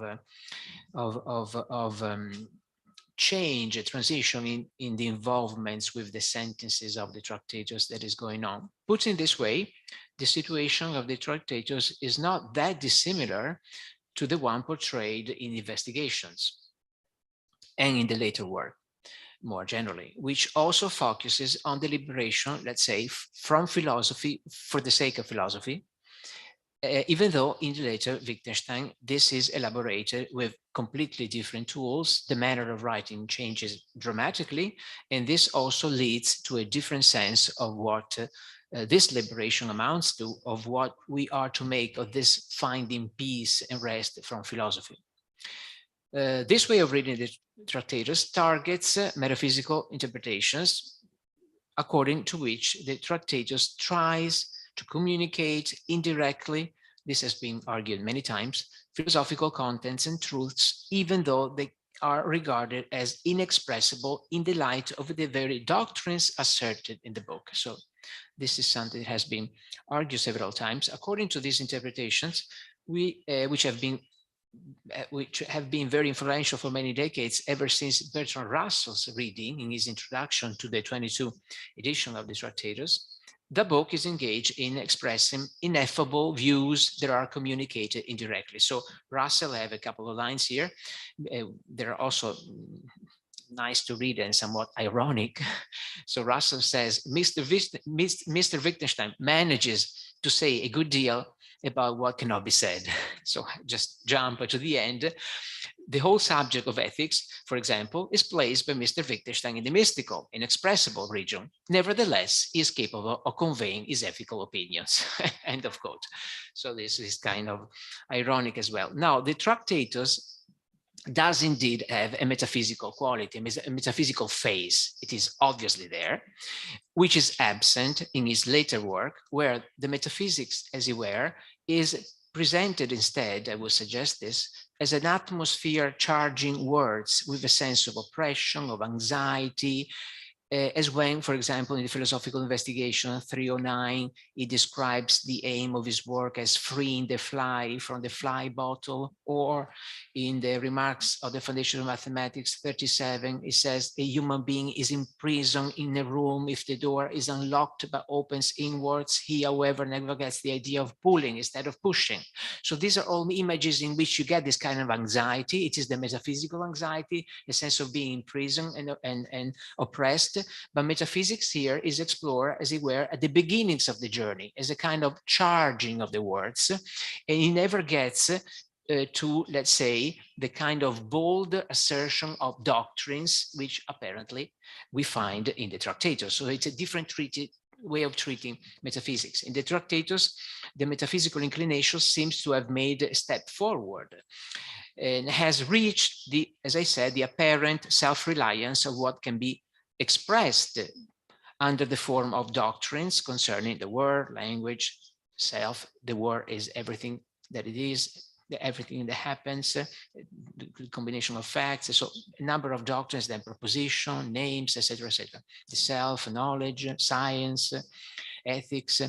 Yet, I think we should not be deceived by this air of achieved serenity, and should read the book better as intending to clarify ordinary linguistic activities, how we make pictures of facts. This is what he says. Now, we make picture of facts. Wir machen uns Bilder. So we make pictures. This is already the beginning, 201. And then later, of course, in the book, in 4112, he writes famously, philosophy is not a theory, keine Lehre, but an activity. Philosophical work consists essentially of elucidations, Erläuterungen. The result of philosophy is not a number of philosophical propositions, but to make propositions clear, klar werden of the propositions. So the explosion of the book, as you were, suggested by 654, the throwing away of the letter, I think uncovers confusions that were disguised under, concealed, hidden under this false sense of certainty and clarity, which belongs to the idea of declaring doctrines about the world. So the Tractatus, I think, engages the reader with this kind of dialectic aimed at liberating her from these confusions, though it requires this climbing out through and over its proposition. So I stop here with this kind of general characterization of the book. Let me say something about ethics. If we think that the Tractatus is engaged in clarifying linguistic activities, and so philosophy has this very problematic place, in a way philosophy does not have a place, because either you have nonsense or you make sense. And then philosophy is something tied to making sense, clarifying sense. And this can be done in various different things. Now, I won't go into that, but there are various methods in the Tractatus. So for example, you have tautology, logic, and that's part of language. Then you have logical notation, which is in a way an extension of language. And then you have images, comments, philosophical comments that clearly Wittgenstein says are unsinnig, they are nonsensical. So you have things that are sinnlos, and then you have things that are unsinnig, in these various methods. And then you also have sentences in which Wittgenstein is poetic, because Wittgenstein already has a poetry in the Tractatus. Then, of course, this will just explode in the philosophical investigations. Already in the Tractatus, he goes over what he said in a poetical fashion. For example, I'm teaching the Tractatus now, so I have it in memory, because I don't have a good memory, unfortunately. So Allan, Janik before was speaking about this. So Wittgenstein explains what tautology and contradiction, and then he says the tautology leaves the entire logical space open to reality, and contradiction closes entire logical space. This is a metaphor. This is poetry. Of course, it's not a tautology, it's not logical notation, nor is like the beginning of the Tractatus, the word is there is the facts. So it's not even a doctrine. So you see all these kind of ways of writing this variety of writings that are already there in the Tractatus, and this will explode in the philosophical investigation, which is, of course, a collection of different, approaches to problems.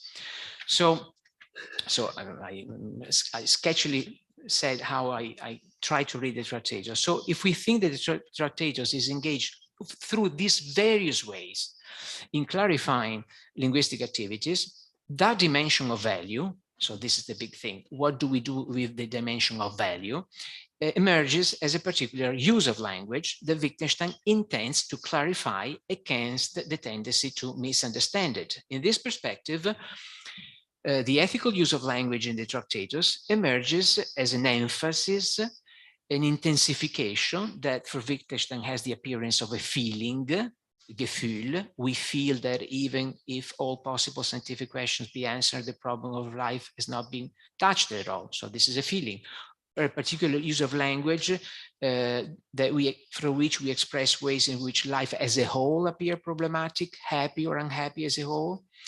And we fall into a misunderstanding, I take it, that when we mistake this emphasis, this feeling, which is also a vision, the Anschauung der Welt as a subspecie aeterni, etc., when we mistake it as something that we can meaningfully grasp, nor is it a matter of trying to grasp obliquely some sort of hidden meaning which cannot be communicated directly. If the supposed doctrines introduced in the book, also about ethics, shatter in our minds in the process of clarification, 6.54, what remains are involvements with language, usages in this sense, freed from the confused burden of having to correspond to a secret truth that they cannot really reach.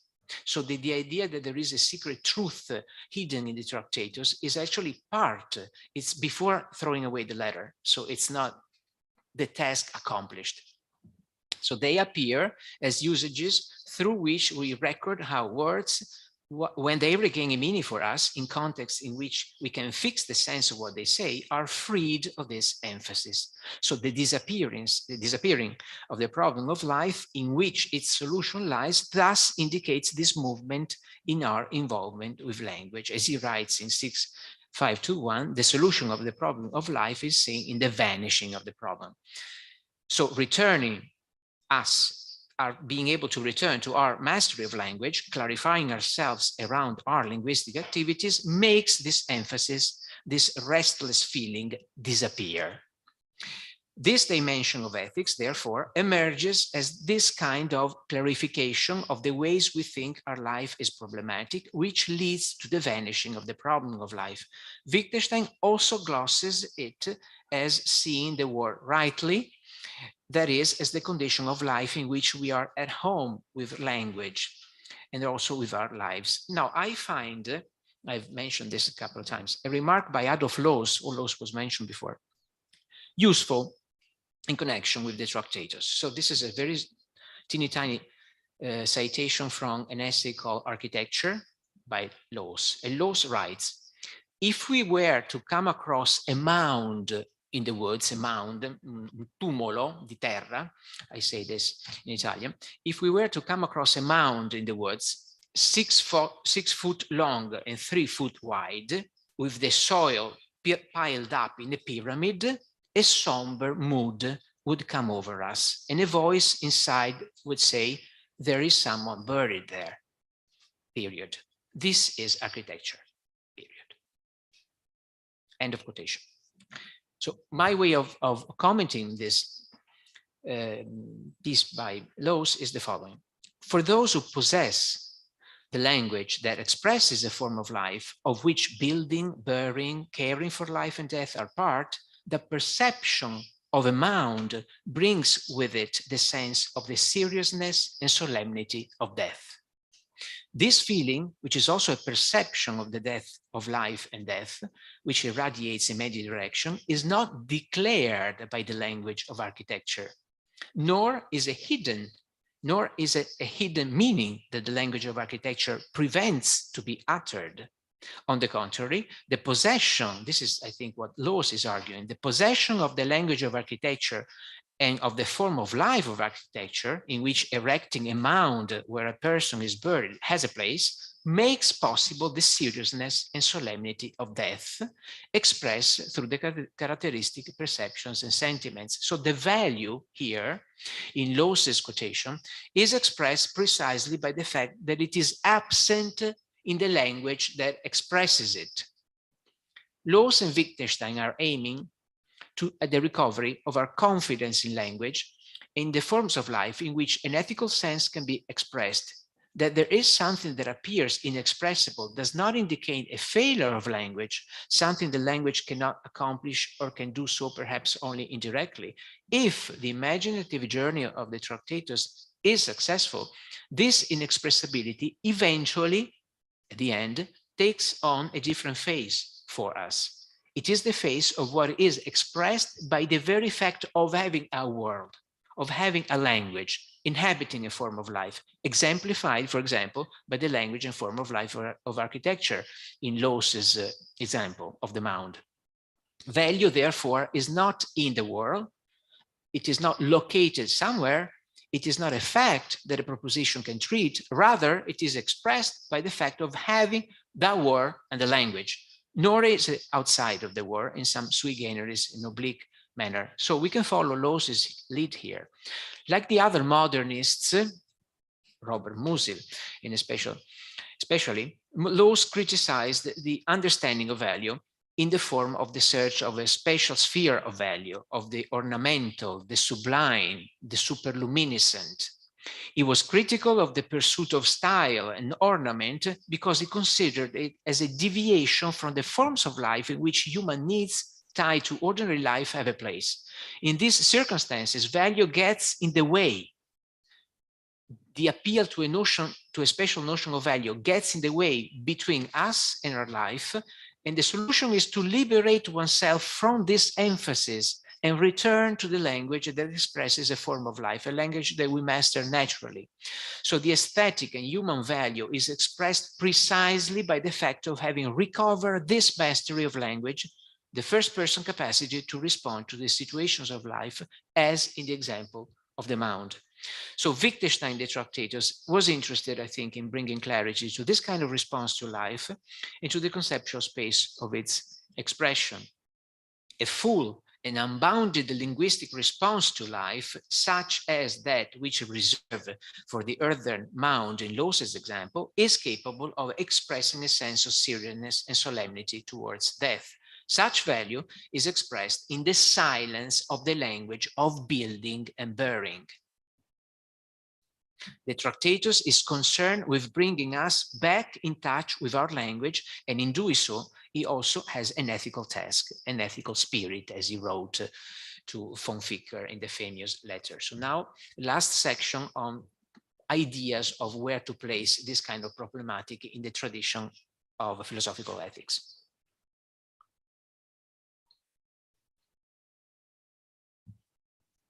I think we clearly find that in the book, in the Tractatus, so I talk here very quickly of history and moral philosophy, so I change topic for a moment.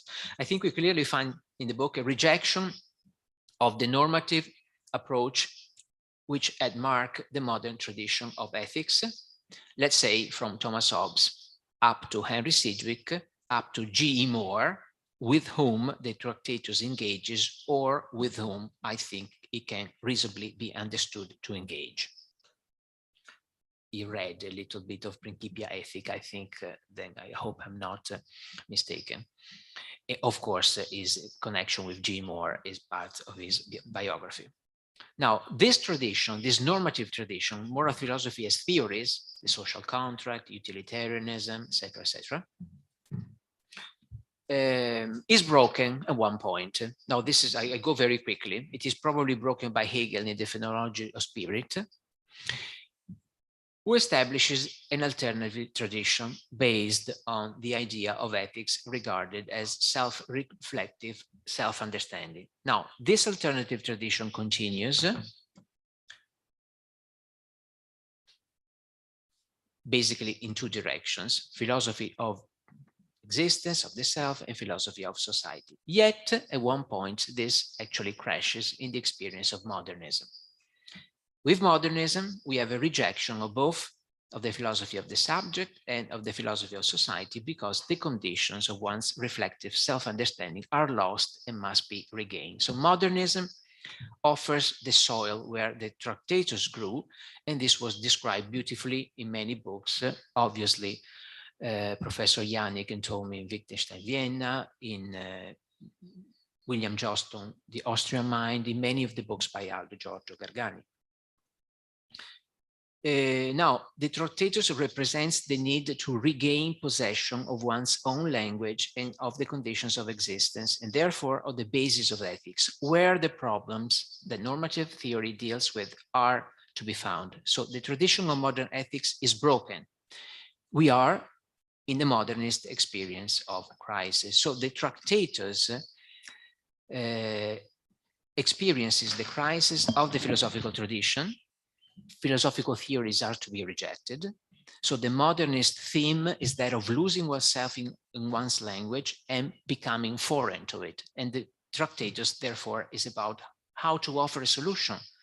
The resolution of the problem of life is the recovery of one's expressive capacities.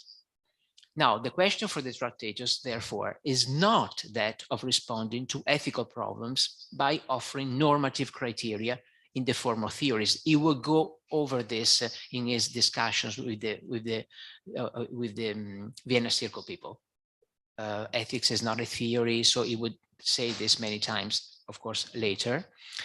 And so what is actually looking at this Tractatus is going back to the conditions of our experience. In the Tractatus, so maybe I just read and finish instead of improvising, which will take me longer. In the Tractatus, experience as such is not trustworthy, it is confused and needs to be educated.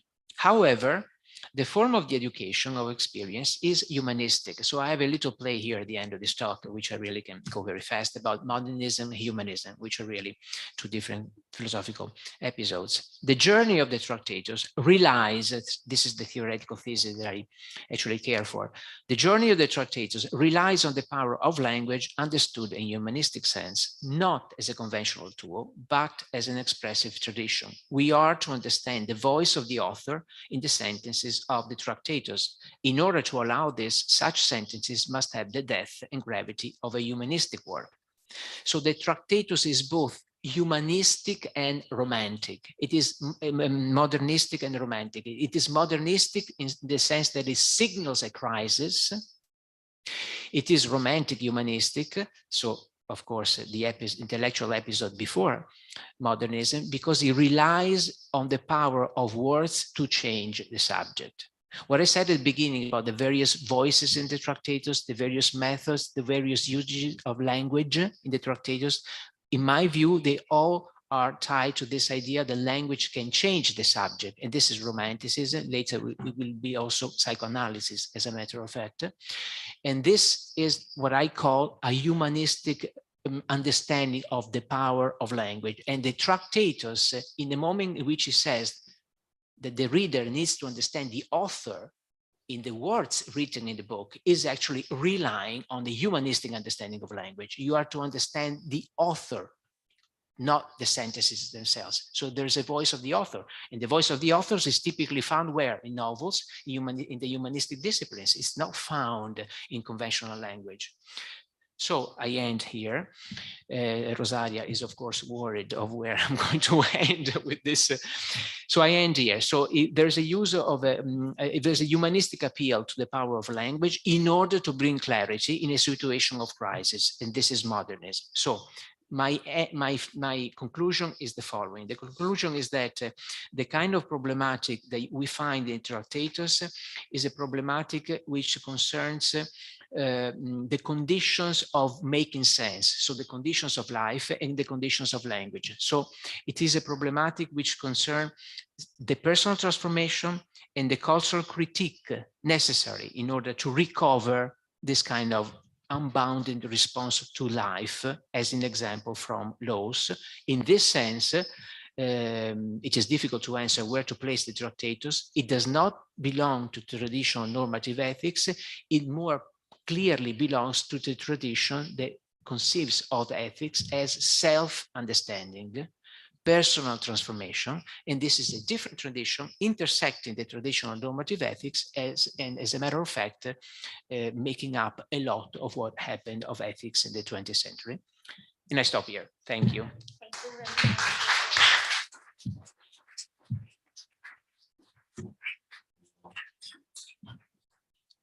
And now we have a plenary discussion, and there are questions to put to Allan, Janik, Silvana Borutti, and Piergiorgio Donatelli. Please.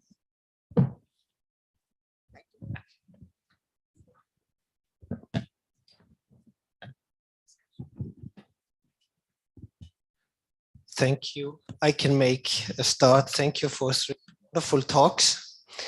I have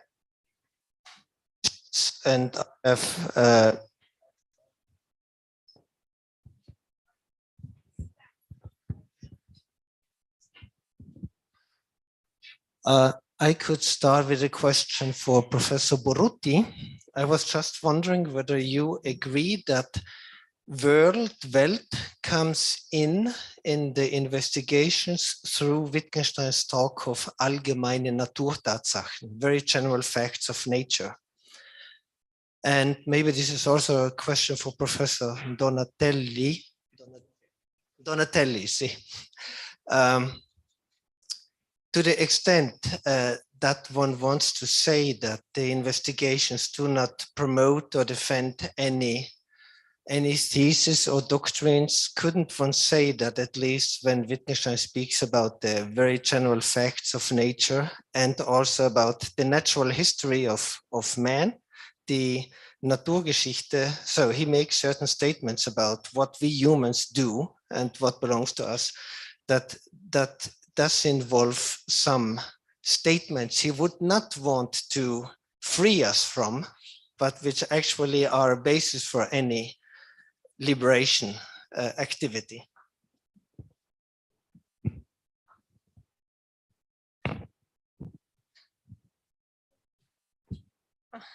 I try to answer in English.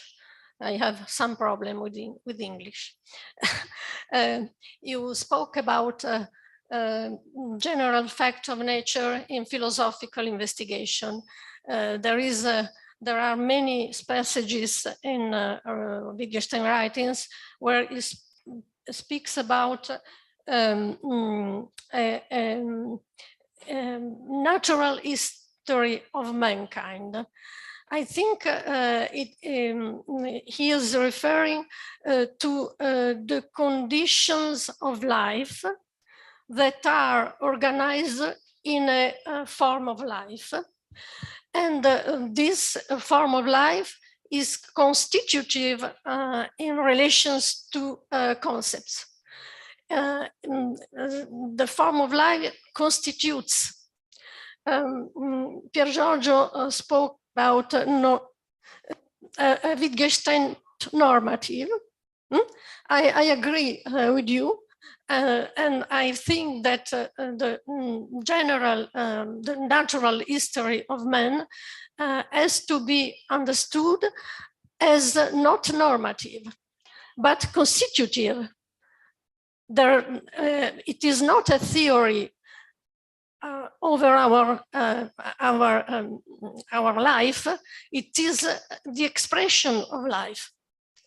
It is the expression of life, as Donatelli spoke about it in his talk. I don't know if I have answered to you. Thank you. Real quickly, thank you for the wonderful question. This, of course, opens a variety of issues, but I think in the investigations and in the Tractatus as well, the issue is what philosophy is doing. And so I take it the philosophy, Wittgenstein says that Grazie, Rosaria. Wittgenstein says that philosophy should not make us believe something. It should actually affect a change, like in the general orientation toward the word, toward language. So there's this idea of transformation, which you find also in other authors. And so he uses several things in order to affect this transition. In the Tractatus already, as I mentioned before, some sentences work as a transition, transformation enhancer if they are taken as unsinnig. Because if you were able to fix their sense, they wouldn't be philosophical anymore. So some need to be connected to nonsensicality, some they don't. So, for example, already in the Tractatus, a tautology is a part of the language. The logical notation is a way in which you clarify your language. Now, in the philosophical investigations, as I said, this explodes. You have all sorts of things. So you have natural history, as you said, which is okay, which is perfectly okay. Or you can also have speculation about the history of concept. Wittgenstein famously says they're actually parallel ways of doing perhaps the same thing. But the point is that Wittgenstein's interest, purpose is to effect like a global change in orientation. And this is not natural history per se. So you might use natural history, you might use a proverb, you might use a poetry, you might use anything actually is used by Wittgenstein in his later work in order to effect changes in the orientation. Now, I don't want to go into what a change in orientation is, but this is, I think, the basic thing. So it can also use things that obviously are true. They belong to scientific disciplines. They belong to disciplines. They are very ordinarily true, but the way he uses them for philosophy places them in a different context in which their use is for affecting a change. So they're not used in the original context anymore, so they're not simply, say, natural science anymore. So I think this is the way I read them. Thank you.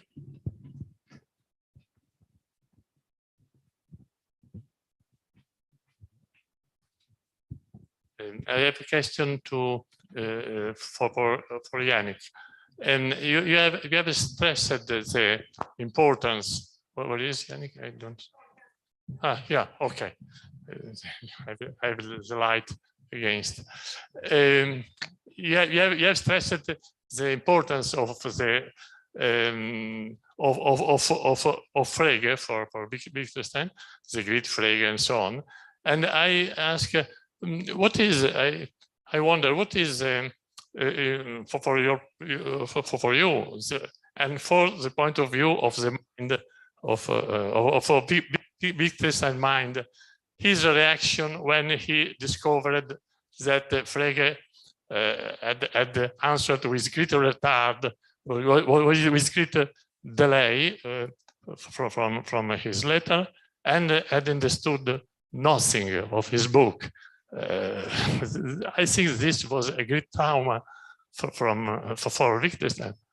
What do you think of this, about this?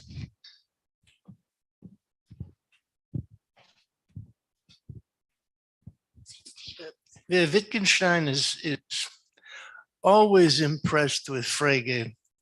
And I mean, anybody who would make a mistake, the way Frege made a mistake, would also be impressive to him.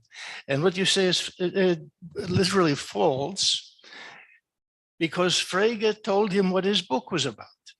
He said, Frege said, you are not writing philosophy here, you're writing literature. So when Wittgenstein describes the Tractatus to Ludwig von Fichte, when he wants to give something, he says, my book is strictly philosophical, but at the same time literary.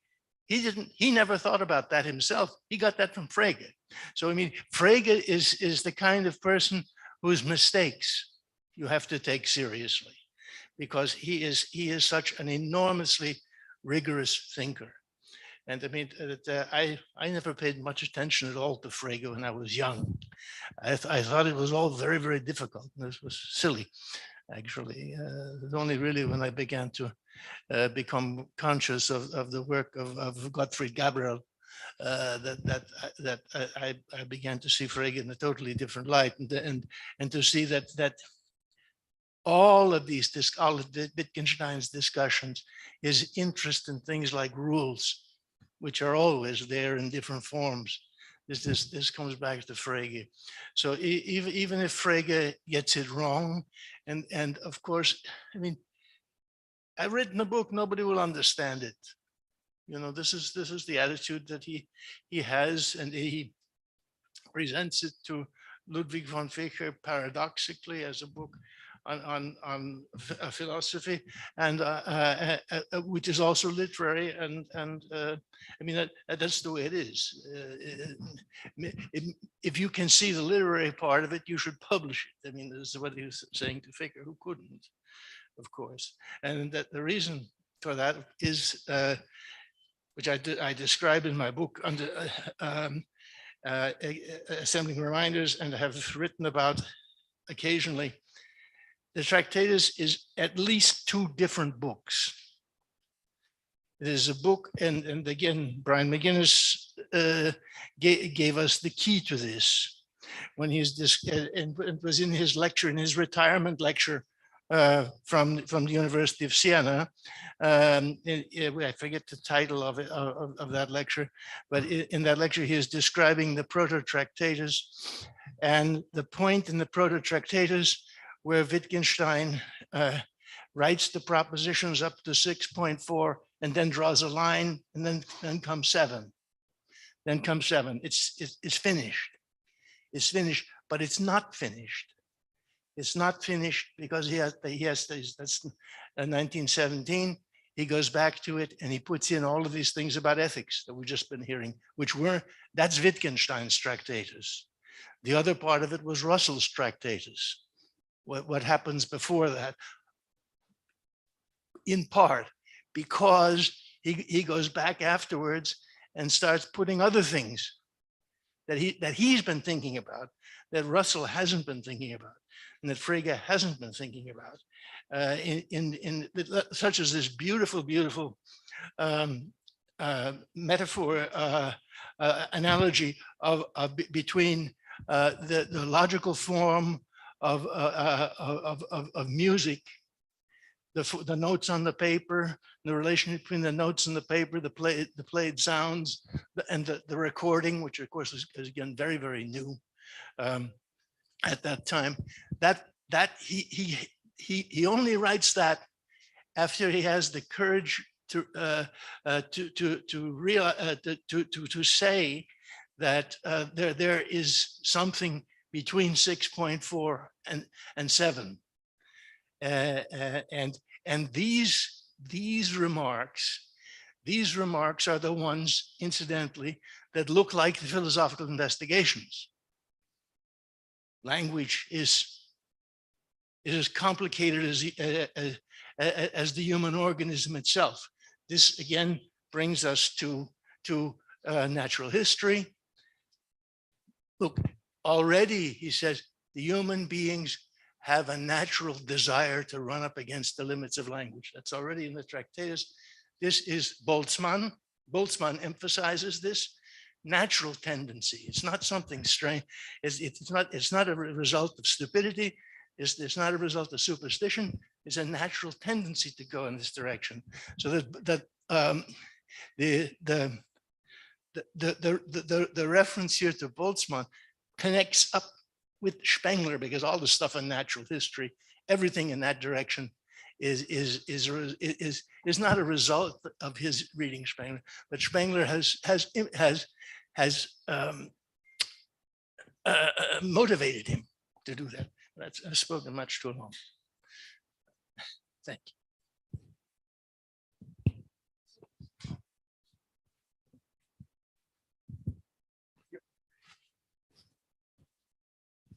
I have a question for Piergiorgio Donatelli.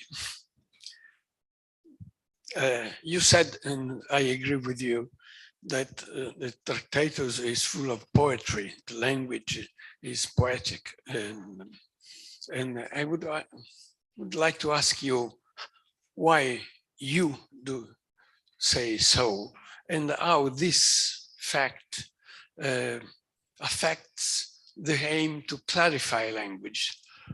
Are those two questions intertwined? Thank you. It's a very deep question, so I'm kind of afraid of saying something. No, I think we should be stricken. So I simply repeat myself. I think we should be stricken by the fact that the Wittgenstein experiments, and this actually is also a comment of what Professor Janik was saying now, you know, of course, the development of the writing of the book itself. We should consider with some interest and also surprise the fact that Wittgenstein experiments with very different kinds of language in the Tractatus. It is very dishomogeneous and they all have a use. So this is exactly. So well, logical notation is a logical notation. Then when he tells you something about logic in the sense of tautology, etc., that's somewhat logic. Then you have a kind of metaphysics, which is doing a job, and that's a metaphysics. It can be poetical, usually it is not. When it tells you the word, the substance of the word, facts, the situation, you know, the kind of super complicated ontology, because it is super complicated. So you have Sachverhalte, etc., super complicated. Sachlagen, it's very difficult to get an idea of how they, I mean, connect together. At least I don't have that clearly in mind. And then the proposition, etc. That's a kind of metaphysics. And then you have poetical expression. This actually strikes me a lot because this is what typically characterizes the philosophical investigations, where at one point it pauses in this kind of conversation of voices, which makes up the investigation, and then you have a poetical, like a poetical pause. You know, the fly bottle, it's ways in which you simply, you know, the conversation in the investigations, which is usually among voices, stops, and there's a moment of poetry, a moment of concentration, a moment of a pause. Okay, so this is the investigations, and I find it very striking that you have something of that sort already in the Tractatus, so different usages. And I connect this with the idea of understanding the author who's using language. So you don't simply have language asserting doctrines. This cannot be. You have someone speaking through this kind of language, and you should understand him using these various sorts of languages. And so maybe I stop here. So if you already appreciate this kind of variety of usages of language, then you are even more convinced that philosophy is an activity for Wittgenstein, wanting to achieve something through this usage of language. So the idea of doctrines being asserted and being in contradiction, like, you know, an internal contradiction with the book. So there is a doctrine that says ethics cannot be expressed, and then ethics is expressed obliquely. This is Russell. This cannot be simply like that, obviously, because the Tractatus is not simply a doctrine that asserts something and then there is a contradiction, because actually the Tractatus is apparent doctrines and many other things. It's a journey comprising many experiments with language, which are also experiments with experience, the experience of the reader. In this sense, I spoke about a humanistic work, because you have a humanistic sense of language. Language is deep in Wittgenstein. So this is. Thank you. I just want to remind that questions, of course, can be asked also in Italian. Please, English is not the only language of this. Yeah, whoever. Or in German. May I ask another question in English, although I am French?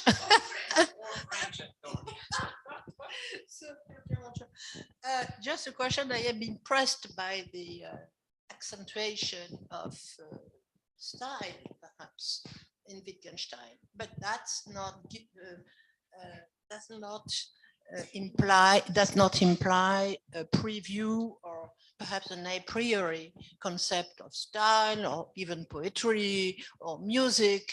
We are trying to grasp something else. But from the point of view of later work, what Wittgenstein, that's a question to you, because we turn around something which is at the level of expressibility, you know, in a strong sense that you have marked yourself, which is extremely important, and that's in the Tractatus, you know, in spite of the mystery of Unsagbare and etc. There is no mystery anyway. But getting to a remark, vermischte Bemerkung of 29, I think. Wittgenstein says everybody knows that, so we get back to it. Philosophie, or der Philosopher, durfte nur dichten durfte. So this dichten, this Dichtung, I am still wondering what exactly it means. I think it is not necessarily poetry as a genre, a given genre, but maybe something more that can be musical, or, you know, something, the kind of impetus, yes, which is behind Gedanke once it is made, you know, a deposit, it's Denkbewegung, that's style, Denkbewegung. And that's, how do you read, really? Perhaps giving a special sense to Prosasätze. How do you read Philosophie nur dichten durfte?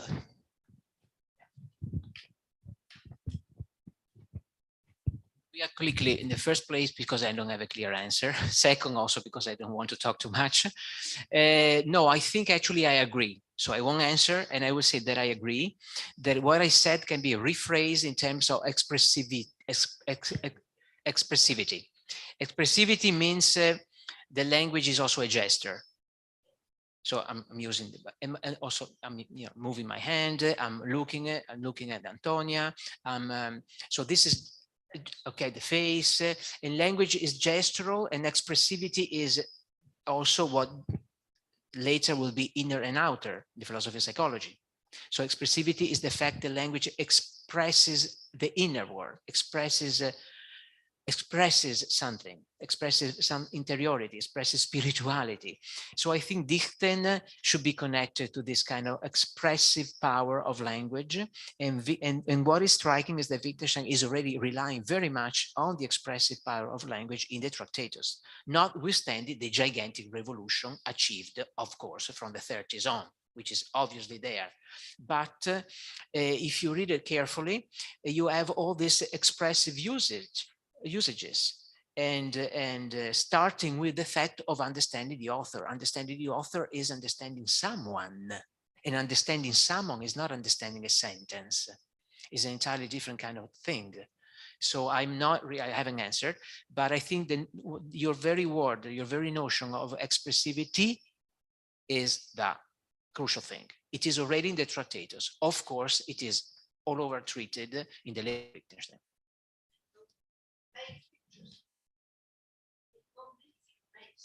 Yeah. Yeah. Yeah. Yeah. The making. Yeah. Yeah. Yeah. Yeah. Yeah. Thank you.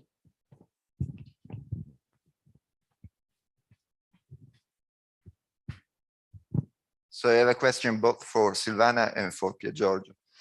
As to Silvana, the notion of the word that is mobilized in the Tractatus is obviously the one that you have explained, but there is implicitly also another one that has to do with a sort of modal feature.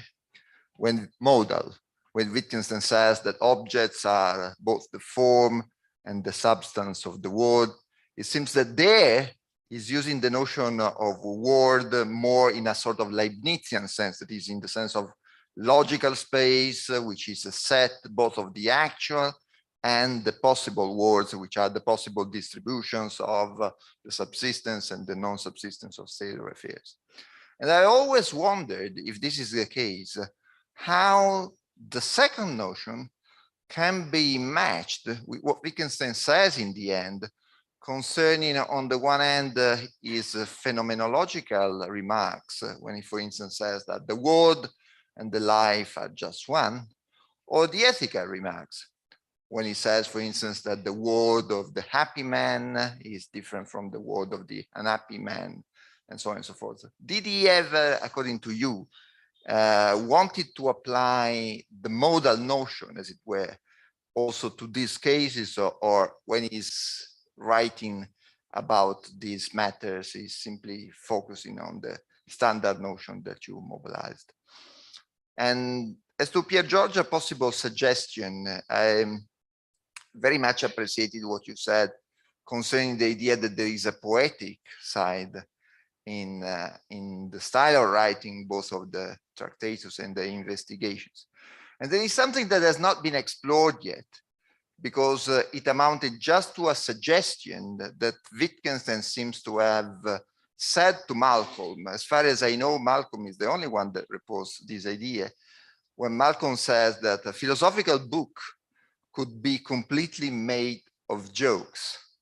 And jokes, just as poetry in a way, is they belong to the so-called non-serious side of language. Non-serious, obviously, in a sort of technical sense. And so I would like to know whether this is a suggestion. And in point of fact, there are, I've just recently discovered that in the investigation of Wittgenstein sometimes talks of jokes, if there is a way of exploiting this suggestion.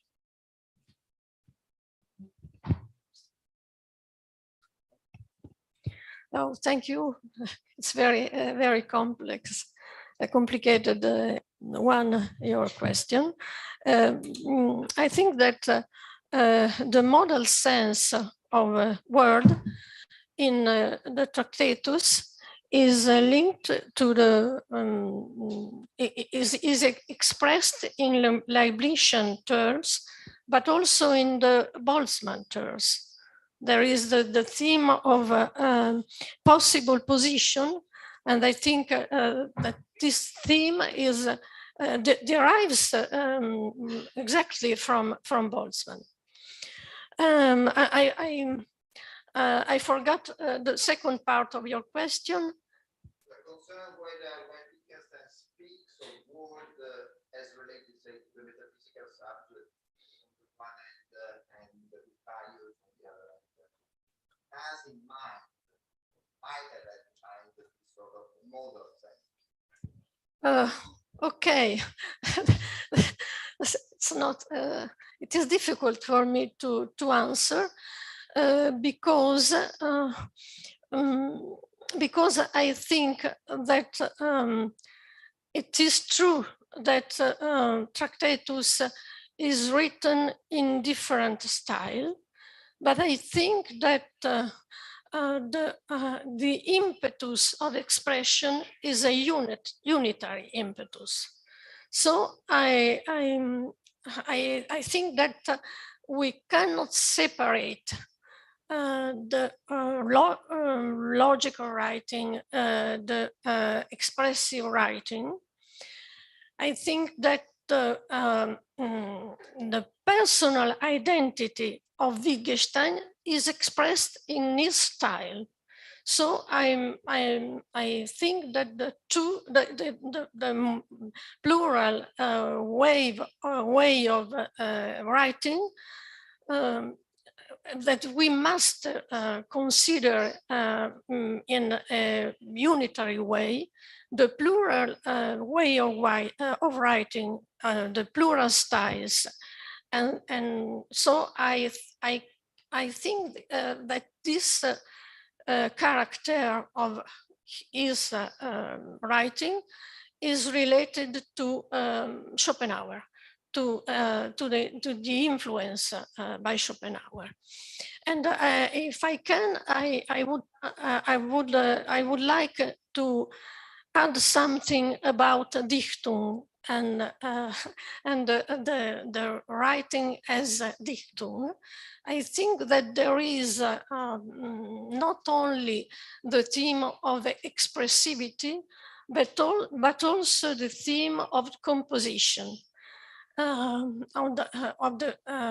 the core of art, that is composition, the core or music that is composition, and think that when Wittgenstein speaks about Dichtung, he is also reflecting on the wave of composition, a theme that he explains better in his second manner when he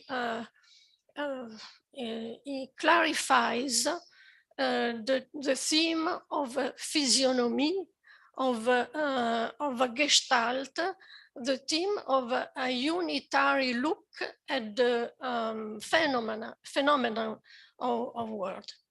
Thank you. I apologize for my English.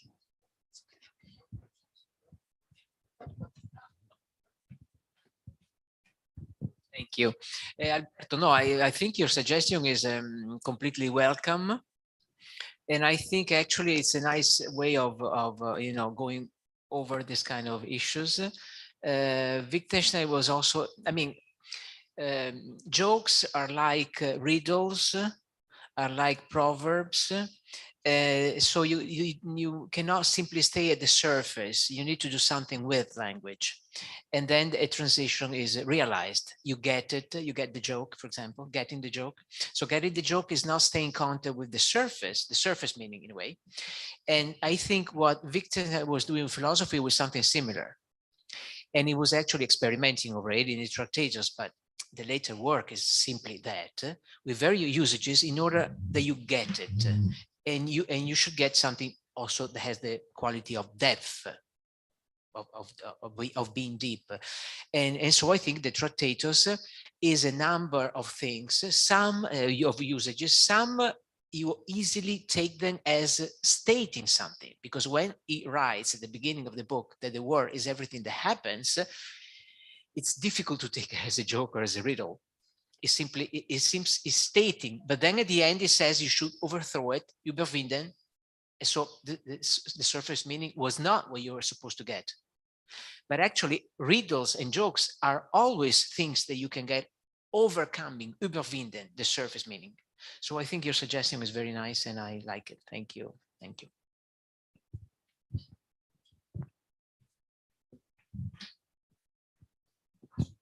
Thanks.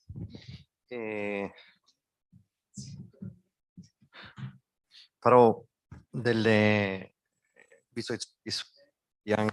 domande in italiano agli italiani e una non so, con la mascherina si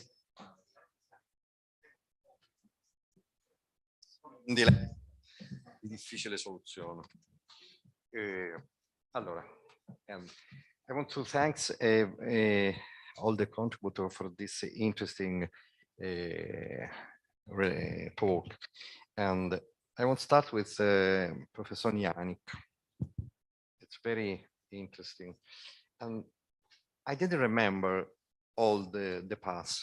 In my memory, it stopped with Zraff influenced me.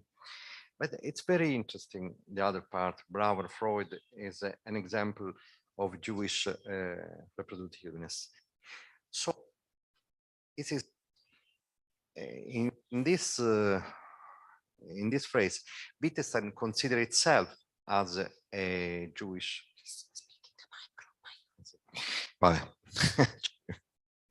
I'll put away in the mask. It's impossible. Sorry. I will risk my life for you.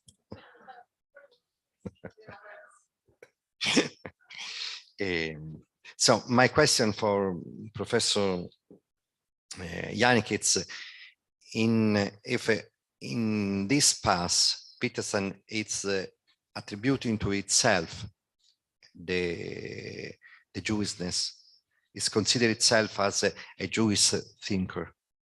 And if you say something more about this.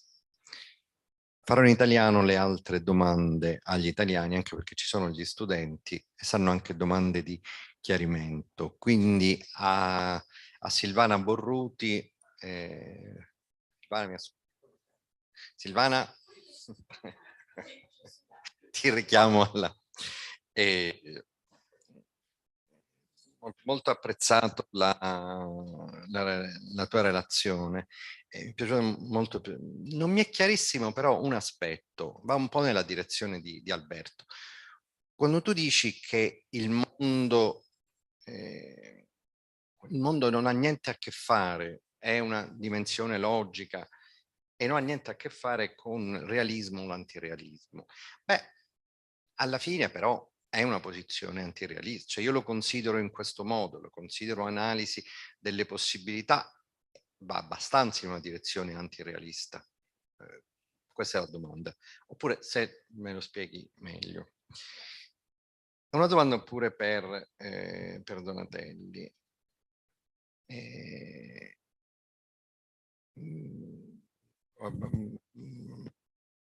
Molto apprezzato la relazione, condivido del modernismo e della dimensione romantica così presente in Wittgenstein, nell'idea appunto del cambiamento. Non mi è chiarissimo cosa intendi per umanistico, e magari se me lo spieghi meglio.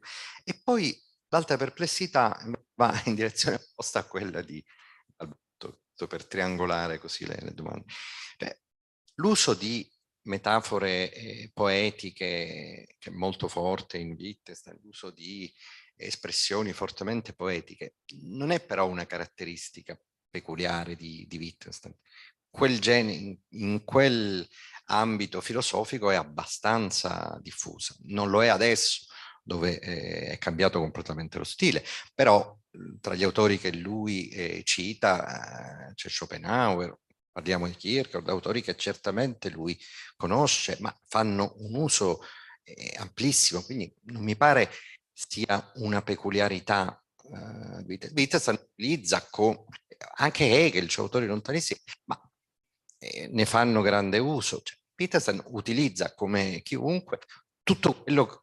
Parliamo poi di Freud, di cui Wittgenstein è certamente un grande lettore, ma utilizza tutti gli strumenti che ha a disposizione, ma come fanno un po' tutti quei filosofi. Prima della accademica era oggi cose, però mi pare sia una peculiarità così marcata. Ecco, però ti chiedo a te.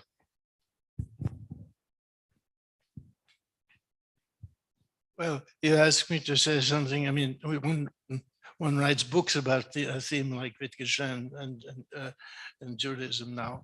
I will refer you rather to an excellent article by Brian McGuinness in our anthology on Paul Engelmann, which deals with this question in all of its subtlety.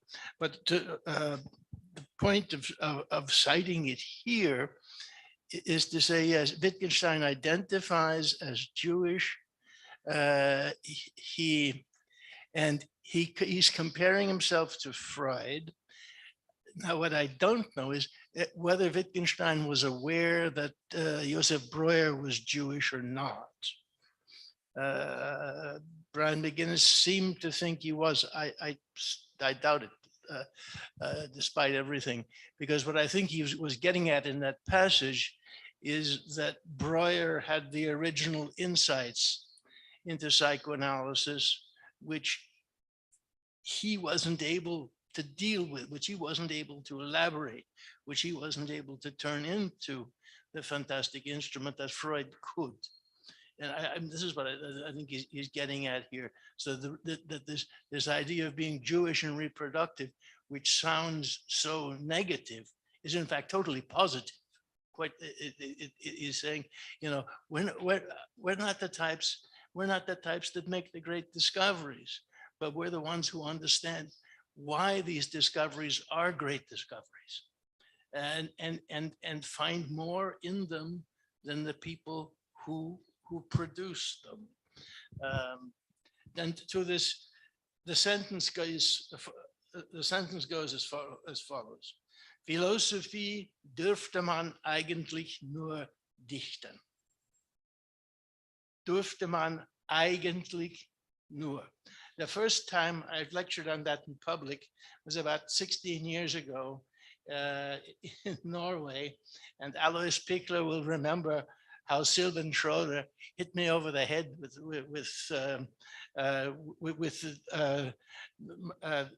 my copy of the of Culture and Value, and said, "Eigentlich nur." This means this is the way you should do it, but it's not the way it works. You don't quite manage to be a poet. You're a bad poet. That's my interpretation of this. And by the way, where does philosophy begin? Philosophy begins on the coast of Asia Minor. People trying to figure out what is the arche, what is this principle from which all things hang together. And the model is a game that was well known among the ancient Greeks, the model of guessing riddles, which is a way of playing. It's a primary poetic activity, which as you've said. So,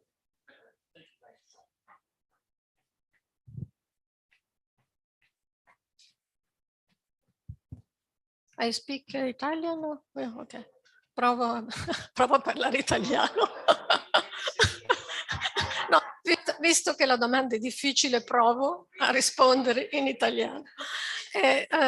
Allora, io devo dire che questa domanda metafilosofica, grazie, perché è una domanda metafilosofica e io credo che il Tractatus vada letto metafilosoficamente.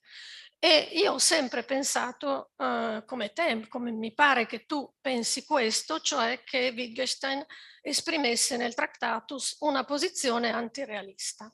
Ma mi sono ricreduta perché ho pensato che porre la questione nei termini di realismo o antirealismo si assume sempre una posizione ontologica, una tesi ontologica che a mio parere Wittgenstein esclude. Non vuole esporre tesi ontologiche positive o negative. E se noi diciamo che la sua posizione è antirealista, gli imputiamo idealismo. Si rischia di imputargli l'idealismo, cosa che credo lui non volesse. E per questa ragione parlo appunto di né. Non è di moda né in questo momento, ma comunque né dal punto di vista ontologico. Come dirla allora la posizione di Wittgenstein? Direi, e qui purtroppo emergono i temi kantiani, il mondo ha la sua condizione nel linguaggio, oppure il mondo è il fatto assoluto del linguaggio. E sull'esistenza del linguaggio Wittgenstein non la nega, è il Das ist, è la cosa, das sie ist, è la cosa fondamentale. Quindi non so se questa è una risposta sofistica, ma quello che penso io è che non volesse dare tesi ontologiche nella scrittura del Tractatus. Grazie.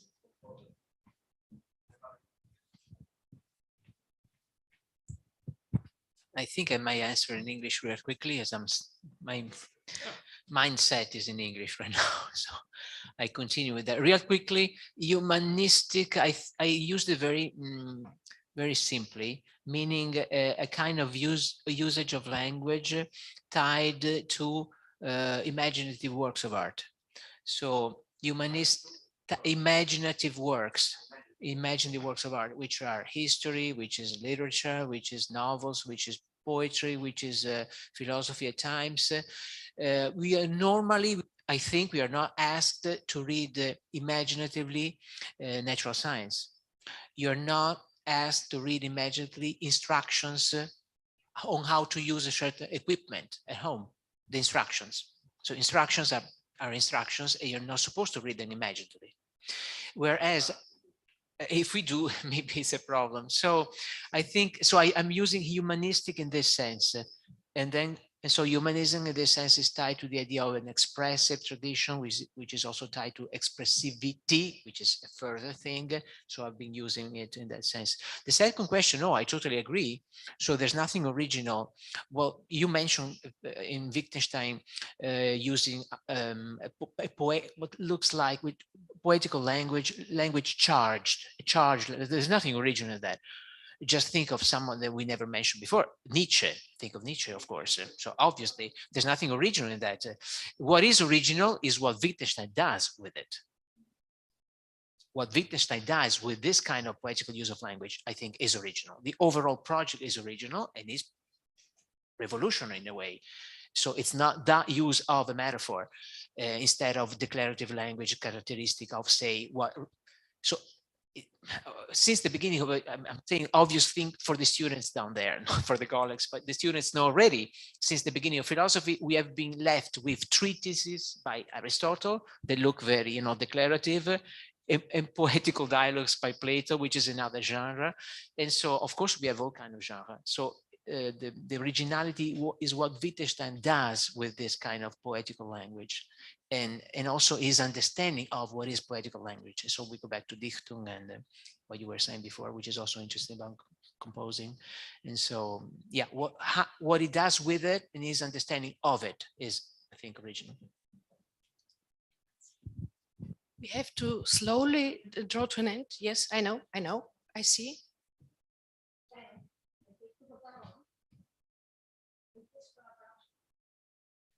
Okay. A short question for Silvana Borutti. You have just excluded any ontological involvement in main thesis in Tractatus, but I have some doubts about your interpretation of Schopenhauer's influence on Wittgenstein. If I remember well, you have quoted Schopenhauer just one time in order to compare his conception of the world with Wittgenstein's. But actually, I got the impression that Wittgenstein borrows the terminology of Schopenhauer, in particular the terminology relating to the will, to the Wille.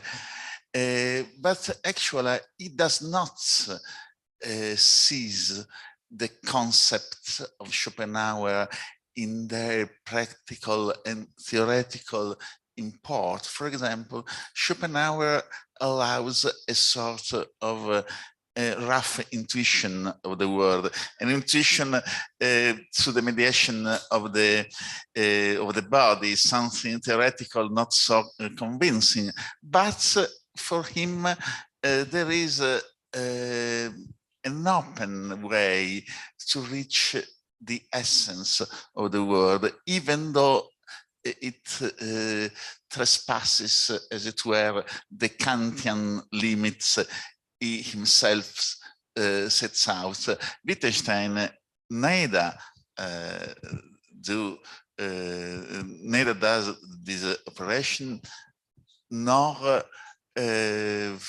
reflects a true Kantian involvement, in my opinion. I think you have answered to your question. And if I deepen my thought, I would like to say that I agree with you. I was very struck by the quotation I made, because there was that opposition between the where, the how, and the thus.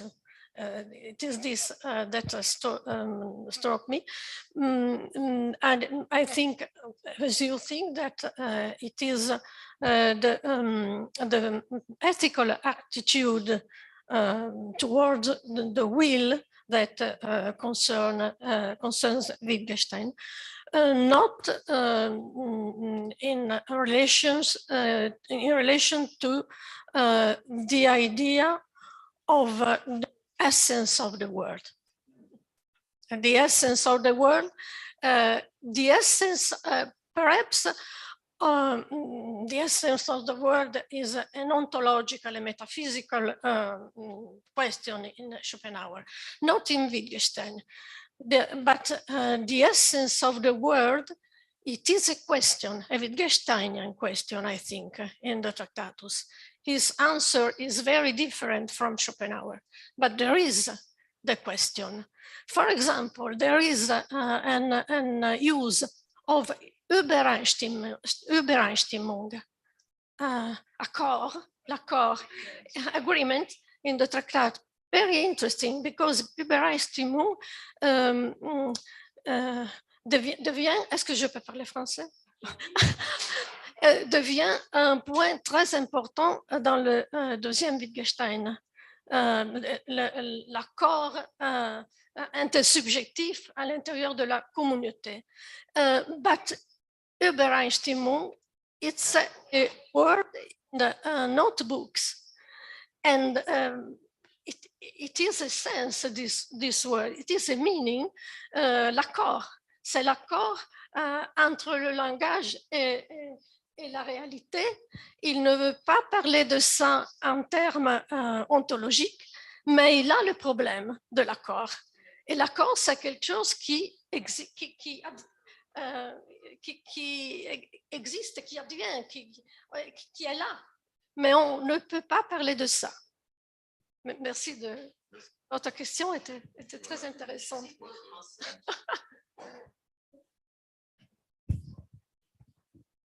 Okay, Schluss. I'm sorry. We have to go to eat. But just one small announcement. Professor Perissinotto, unfortunately, had to cancel.